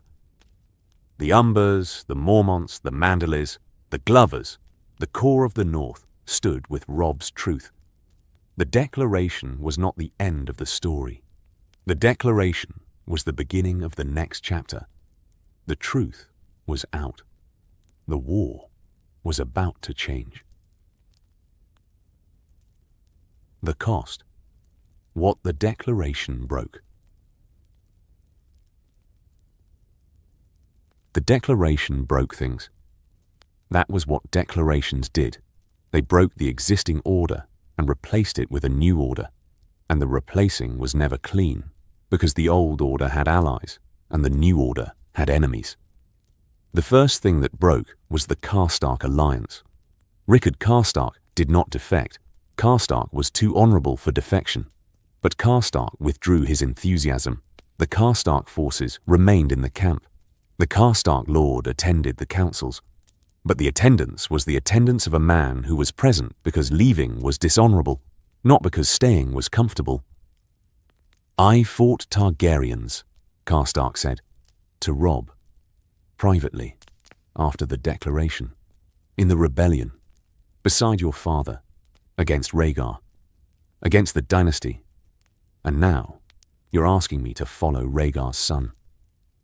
I'm asking you to follow Lyanna's son. They're the same person. They're the same blood. They're not the same person. Jon is not Rhaegar. How do you know? How do you know that the dragon blood doesn't, that it won't? Because I know Jon. I grew up with Jon. I trained with Jon. I trust Jon. The blood is a fact. The man is a reality. The reality is Stark. Stark held the disagreement. The disagreement was not resolved. It was managed. The Lord's discomfort acknowledged and contained, but not eliminated. The containment was the best Robb could do. The elimination would have required a different truth, and the truth was not negotiable. The second thing that broke was the Frey arrangement. Walder Frey, the Lord of the Twins, the Weasel Lord, the man whose loyalty was transactional and whose transactions were always in his favor, Walder Frey received the news and responded with the Frey calculation. What does this change cost me? The Frey arrangement had been based on a marriage, Robb's marriage to a Frey daughter, the political price of the twins' bridge. The declaration did not change the marriage agreement, but the declaration changed the context. The marriage was no longer a union between a Stark king and a Frey daughter. It was a union between a Stark king who had declared for a Targaryen heir and a Frey daughter whose family had no interest in Targaryen restorations. Frey's raven was simple. The arrangement stands. For now. The same conditional as Bolton. The same caveat. Robb filed the Frey conditional beside the Bolton conditional and noted the similarity. Two lords, both calculating, both conditional, both using the same words. The similarity was not coincidence. The similarity was coordination. The two lords had been communicating. The ravens between the twins and the Dreadfort, carrying the conversation that Robb could not see, but that Robb could feel. The way a man felt the shifting of the ground before the earthquake. The third thing that broke was the war's shape. Tywin Lannister received the declaration within a week. The Whisper Network, the Raven Network, the spy network that Tywin maintained with the thoroughness that characterized everything Tywin did. The Stark boy has declared his bastard a Targaryen, Tywin said, to Kevin, at Casterly Rock.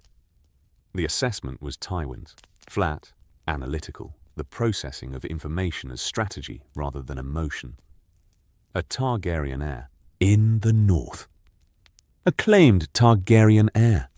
The claim is based on the testimony of a Cranagman and a dead man's letter. The evidence is thin. The evidence is irrelevant if the North believes it. The North's belief is the North's problem. Our problem is the political use of the claim. Tywin looked at the map. A Targaryen heir backed by the king in the north. The claim changes the war. If the claim gains traction, if the River Lords or the Vale or the Reach begin to consider the claim, the war transforms from 5 kings fighting for one throne into one heir, threatening every king simultaneously.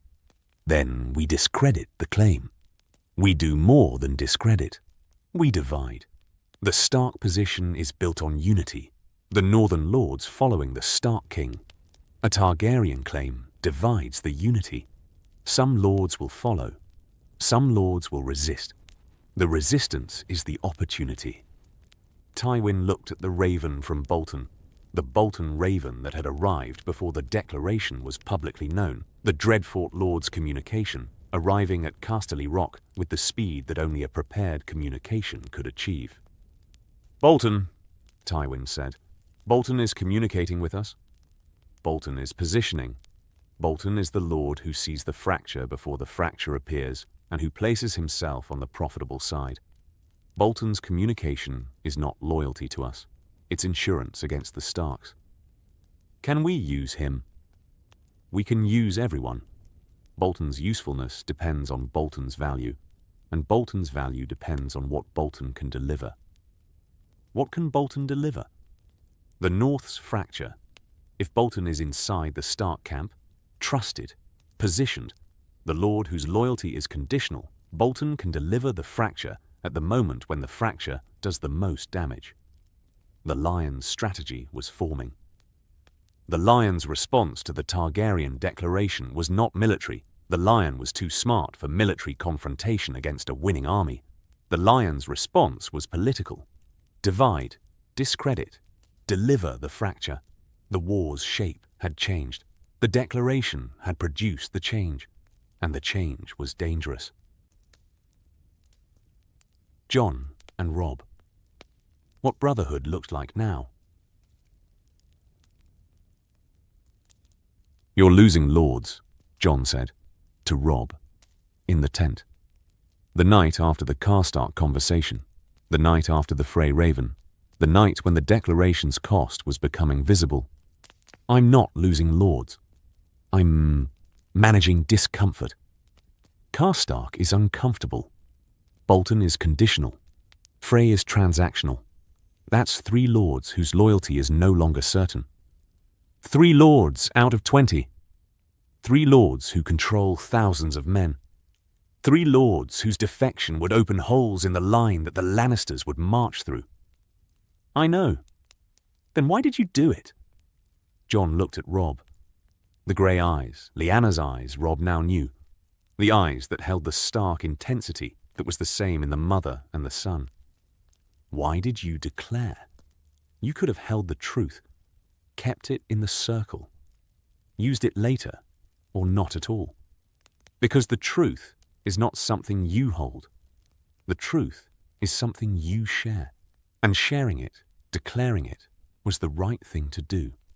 The right thing is costing you. The right thing always costs. Father taught us that. Father died because of it. Father died because he was alone. He was in King's Landing, surrounded by liars, with no allies and no army, and nobody to watch his back. I'm not alone, Jon. I have the North. I have the army. I have the lords, most of them. And I have you. Having me is the problem. Having you is the point. You are the truth. The truth is not a problem. The truth is the thing that makes everything else make sense. Jon held this. "I didn't ask for this," Jon said. "I know. I didn't ask to be Rhaegar's son. I didn't ask to have a claim. I didn't ask you to put your crown behind my name. I know. And I don't, Robb. I don't want to be the thing that destroys what you've built. You built the kingdom of the North. You crowned yourself king. You won every battle. And now the truth about my blood is, it's cracking the foundation. Karstark, Bolton, Frey, the cracks are coming from me. The cracks are coming from the truth, not from you. The truth is me. The truth is your blood. You are not your blood. You are the man who was raised by Ned Stark and who trained in the yard at Winterfell and who joined the Night's Watch because he wanted to serve something larger than himself. That man, that Jon, is not a crack. That Jon is the reason I declared. The reason. The reason is brotherhood. The reason is, my father kept a secret his whole life to protect you, and my father died for his secrets, and I am not going to let his death mean nothing. The truth matters. The truth matters more than my crown. And you matter more than the truth. Jon looked at Robb. The king. The brother. The cousin who was choosing to be a brother despite the blood and the politics and the cost. The man who was losing lords and gaining enemies and whose response to the losing was not retreat, but the assertion, the brotherhood is the point. "All right," Jon said. "All right. All right. If you're choosing this, if you're choosing me over the crown, over the safety, over the politically smart thing, then I'm choosing you back. Not the throne, not the claim, not the Targaryen name. You, the brother, the brother, the brother." They held the word that had started in a yard in Winterfell, and that had survived the bastard's name, and the prince's blood, and the king's declaration, and the war's chaos, and the truth's explosion. Brother, the word held. The aftermath, what the declaration produced. The declaration produced exactly what Robb had feared and exactly what Robb had prepared for. Chaos. Not the uncontrolled chaos of a camp in disarray, The managed chaos of a political landscape reshaping itself around a new truth. The slow tectonic shift of alliances and hostilities reorganizing in response to a Targaryen heir in the north. Stannis Baratheon declared Jon an impostor. From Dragonstone, the Iron Lord's response was legal and theological. The Targaryen dynasty was dead by right of conquest. Any claim based on Targaryen blood was illegitimate. The supposed son of Rhaegar was either a fraud or a threat, and either way required elimination.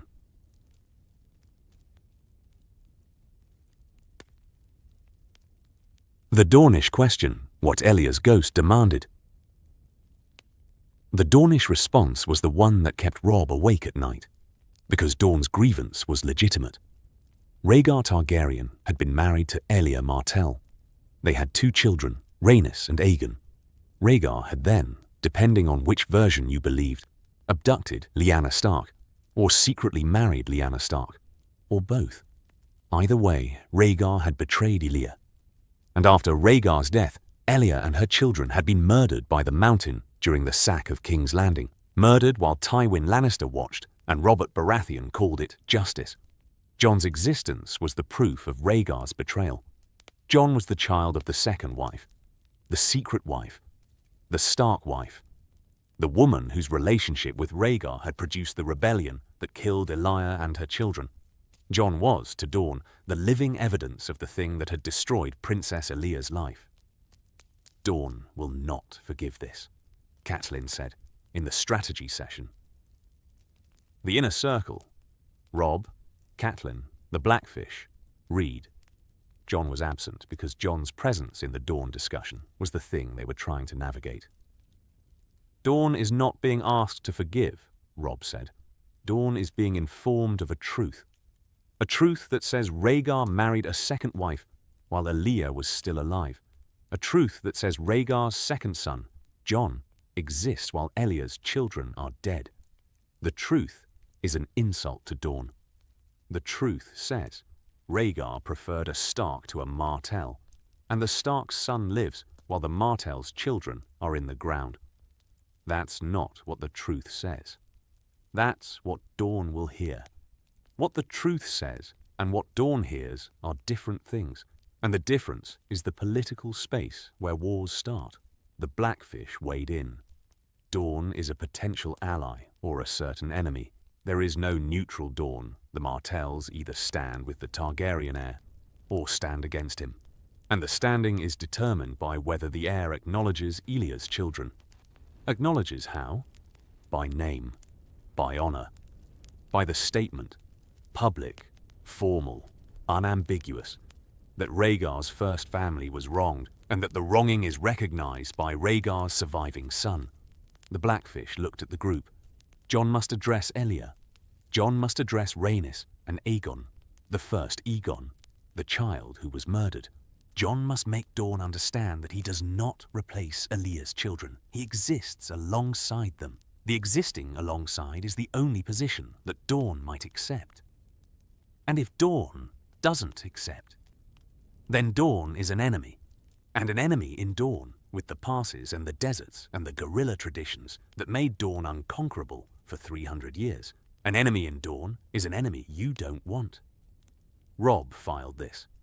The Dornish question, the most emotionally complex consequence of the declaration, the response that was not about politics, but about grief, about a dead princess and her dead children, and the living son of the man who had abandoned them. He told Jon about Dorne. Jon's response was the response Robb should have expected. Grief. Elia's children were murdered, Jon said. My father's children, my half-siblings, Rhaenys and, the name caught, and Aegon. There was already an Aegon.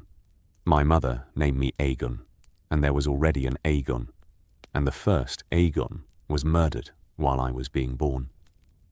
You didn't cause their deaths. My existence is connected to their deaths. If Rhaegar hadn't, if my father hadn't left Elia for my mother, the rebellion doesn't happen. The sack doesn't happen. Elia's children live. You can't carry the guilt of decisions made before you were born. I can carry the recognition. I can, Robb. I can at least acknowledge them. The children who should have been my siblings. The princess who should have been... I don't know what she should have been to me. A stepmother, an aunt, something. You'll address Dawn in the declaration. You'll acknowledge Elia and her children. You'll make the acknowledgement personal. It is personal. Everything about this is personal. Jon wrote the acknowledgement himself, in his own hand. The words that he would speak when the declaration came, the words that addressed Dawn's grief and that said, I am Rhaegar's son by Lyanna. I am not a replacement for Elia's children. I am a survivor of the same tragedy that killed them. The man who fathered me made choices that I cannot defend. The choices produced my birth and their deaths. I carry both. The acknowledgement was not enough. Acknowledgements were never enough for grief that was 30 years old and that had been nursed by a culture that valued memory, the way the North valued honor. But the acknowledgement was honest. And honest was the starting point.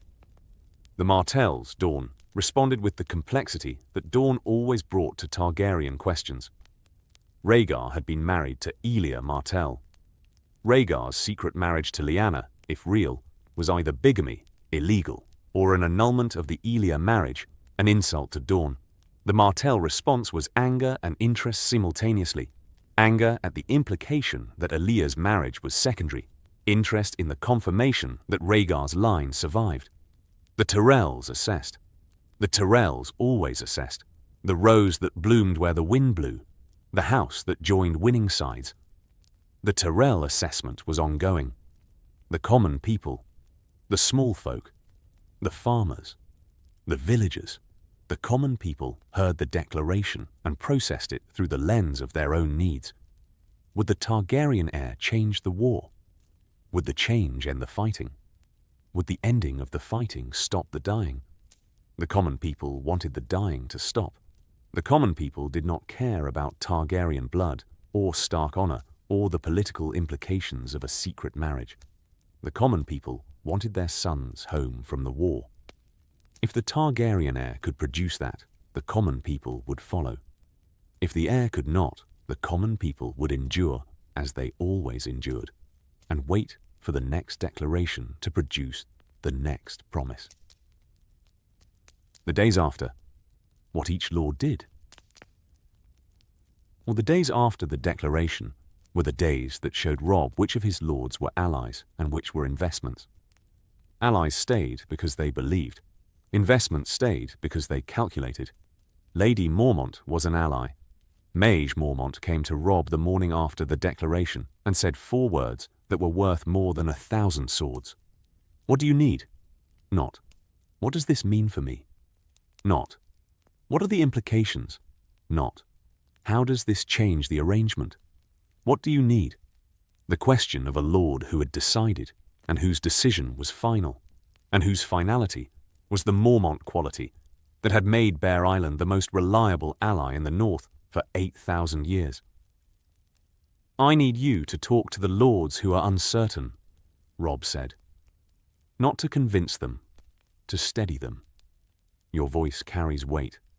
The lords who are wobbling need to hear from someone other than me that the declaration is real and that the cause is sound. I'll talk, but I won't lie. If the lords ask me whether a Targaryen heir makes the North stronger, I'll tell them what I believe. What do you believe? I believe Lyanna's boy is Ned's son in everything that matters. I believe the truth is better than the lie. And I believe that a king who puts his brother above his crown is a king worth the iron I put on his head. That's Mormont. We say what we believe. We don't dress it up. The Glovers were allies. Robert Glover, the lord whose lands had been burned by the Ironborn and who had fought beside Robb since the Whispering Wood.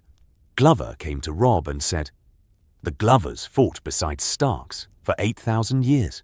We fought beside a Stark king. If the Stark king says the bastard is a Targaryen prince, the Glovers follow the Stark king. The Manderleys were investments. Wyman Manderley, fat, shrewd, the Lord of White Harbour and the richest man in the north, Manderley sent a raven that was 12 pages long and that contained, in the Manderley way, a comprehensive analysis of the declaration's economic implications, the trade advantages of a Targaryen claim, access to free cities markets that recognize Targaryen sovereignty, and the financial risks of a Targaryen claim, increased military spending to defend against the claim's enemies. The raven concluded with a commitment that was conditional on the economic analysis being favorable. White Harbour stands with Winterfell, provided the standing produces more prosperity than the sitting. That's Manderley, the Blackfish said, reading the raven.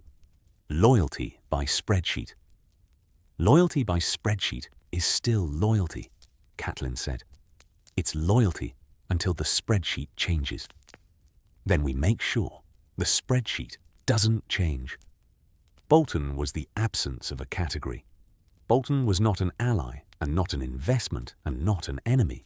Bolton was the blank space on the ledger, the lord who had neither committed nor defected, whose for now hung over the northern cause like a cloud that might rain and might not, and whose might not was as threatening as the might. Robb watched Bolton. The watching was continuous now, the king's attention on the Dreadfort Lord, measured not in hours but in awareness, the constant monitoring of a man whose next move would determine whether the Northern Coalition held or fractured. Bolton's next move was nothing.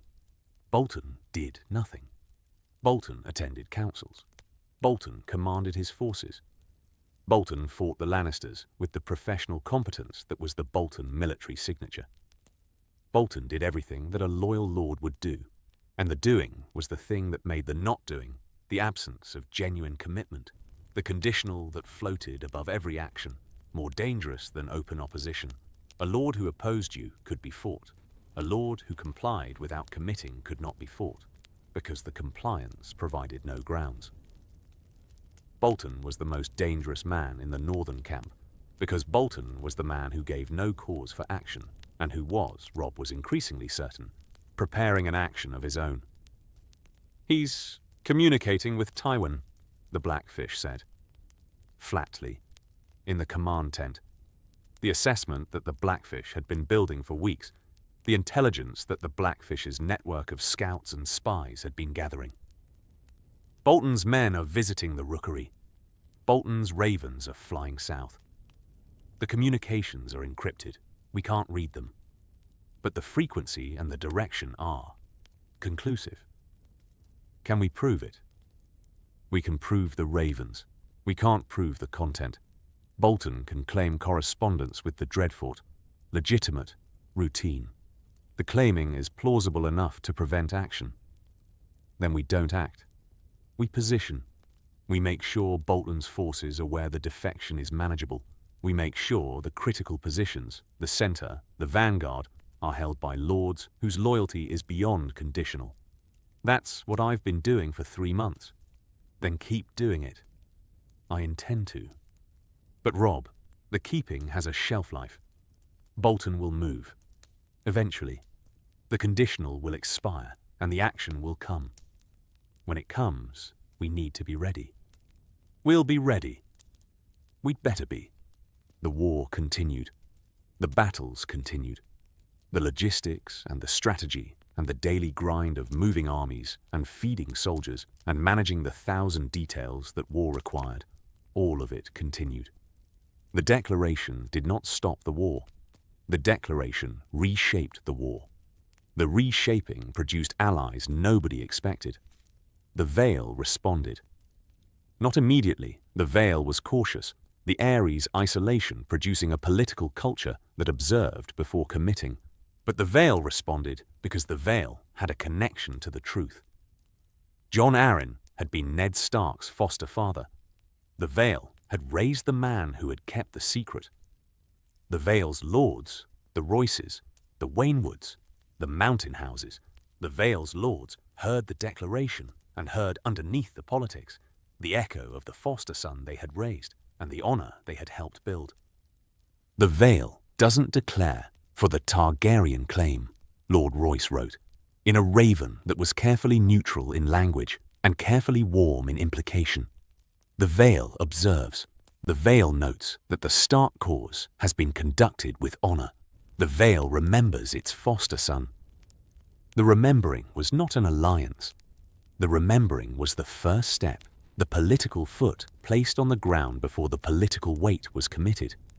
The Vale was testing the ground. If the ground held, the weight would follow. Robb filed the Vale response beside the other responses and noted, the declaration was producing movement. Not allegiance, movement. The political landscape that had been frozen by the War of the Five Kings was thawing. The heat of the Targaryen revelation melting the ice that had kept every lord in a fixed position. The thawing was dangerous, and the thawing was opportunity, and the difference between the two was Robb's management. The Iron Islands responded with the Ironborn response to everything: rejection. Balon Greyjoy declared that Targaryen claims were Greenlander nonsense, and that the Iron Islands recognized no king whose name required a genealogical explanation. The rejection was expected and irrelevant. The Ironborn were already enemies, and enemies who rejected you were enemies who had not changed. The faith responded. The High Septon, the religious authority of the Seven, the faith assessed the declaration through the lens of religious law. Was Rhaegar's secret marriage to Lyanna valid? The question was theological. The faith governed marriage, and the answer was complicated. Secret marriages were valid if witnessed by a septon, and the declaration claimed a septon had officiated. The faith sent investigators. The investigating was not support, it was assessment. But the assessing was movement, and movement was the thing the declaration had produced. The reshaping was visible in the negotiations. Every raven that arrived at Robb's camp now referenced the Targaryen claim.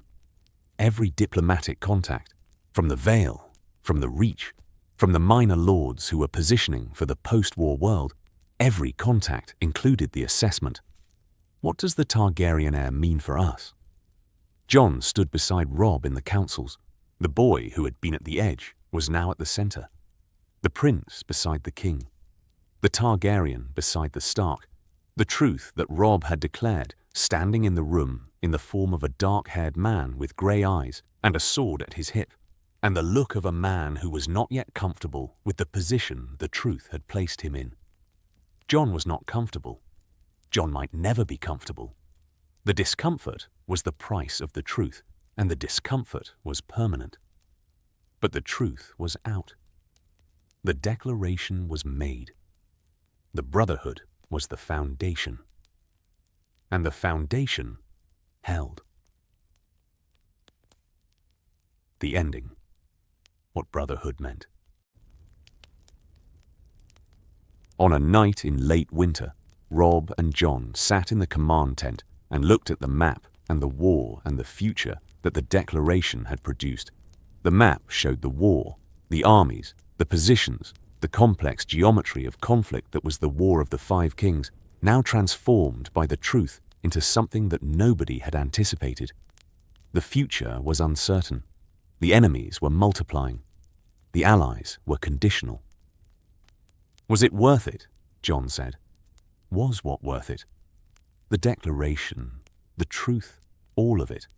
Was it worth the Karstark's discomfort and Bolton's conditionality and the Frey unease and Tywin's plots and Stannis' hostility and the world's response? Robb looked at the map, at the war, at the brother who was sitting across the table with the weight of a dynasty he had not asked for on his shoulders. Yes, Robb said. That's a fast answer. It's an honest answer. Yes, it was worth it. Because the truth is out. Because my father's secret is no longer a secret. Because you know who you are. Because the world knows who you are. Because the lie is over, and the truth is hard, and the truth is dangerous, and the truth is going to cost us more before it costs us less. But the truth is out, and the outness is worth everything. The outness. The freedom of it. The, Robb searched, the not lying. Father spent 17 years lying. The lying killed him, not the execution, the lying. The weight of the secret, the daily maintenance of a fiction that consumed everything it touched. I carried the secret for 5 months, and it nearly consumed me. The declaration, the telling, the truth being out, that's the freedom. The freedom is worth the cost. Even if the cost is everything. Robb did not tell Jon about the moments when the cost felt like too much. The moments came at night, in the tent, after the councils and the strategy sessions and the lord management and the war planning and the daily grind of being a king who was carrying a truth that was heavier than the crown. The moments came when the tent was empty and the camp was sleeping and the only company was grey wind and the candlelight. In those moments, Robb questioned. Not the truth. The truth was the truth. Unquestionable. The letter in Ned's hand and the Crannog man's testimony and the face that was Lyanna's looking out of Jon's features. Robb questioned the decision, the choice to declare, the choice to put Jon's blood above his own crown, the choice that had cost him Karstark's enthusiasm and Bolton's reliability, and the Frey arrangement's stability, and the simple, clean narrative that the North was fighting for independence. The narrative was no longer simple. The narrative was, the North is fighting for independence, and the truth, and a Targaryen heir, and the brotherhood between a king and a prince, and the legacy of a dead lord's promise. The narrative was too complex for a song. Songs required simplicity. The war's song had been the king in the north, the young wolf, the boy who won every battle. Simple, clean, the song that men marched to. The new song was the king in the north who declared for a Targaryen prince because the prince was his cousin and the truth mattered more than the crown. The new song was not simple. The new song was complicated and political and required explanation, and explanations were not what men marched to. Grey wind pressed against Robb's leg. The wolf's warmth, the comfort that the wolf provided without words, the bond between the Stark and the direwolf that was the oldest magic in the north. Grey wind did not question the decision. Grey wind did not assess the politics. Grey wind was the wolf, and the wolf was loyal, and the loyalty was unconditional. I hope I'm right, Robb said. To the wolf, to the tent, to the father who was dead and whose letter was the reason for the questioning. Grey wind pressed harder. I hope I'm right. The hope was the thing that kept Robb going when the questioning arrived. The hope that the truth was worth the cost. The hope that the brotherhood was stronger than the politics.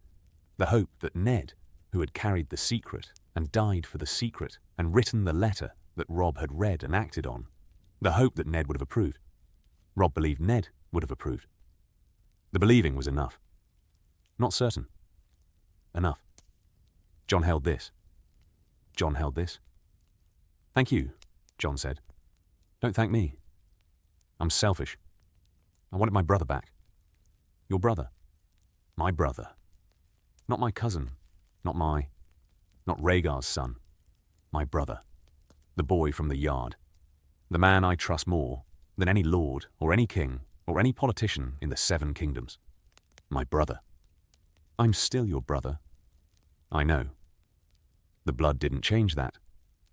Nothing changes that. The tent was quiet. The war was outside. The armies and the enemies and the fractured alliances and the uncertain future.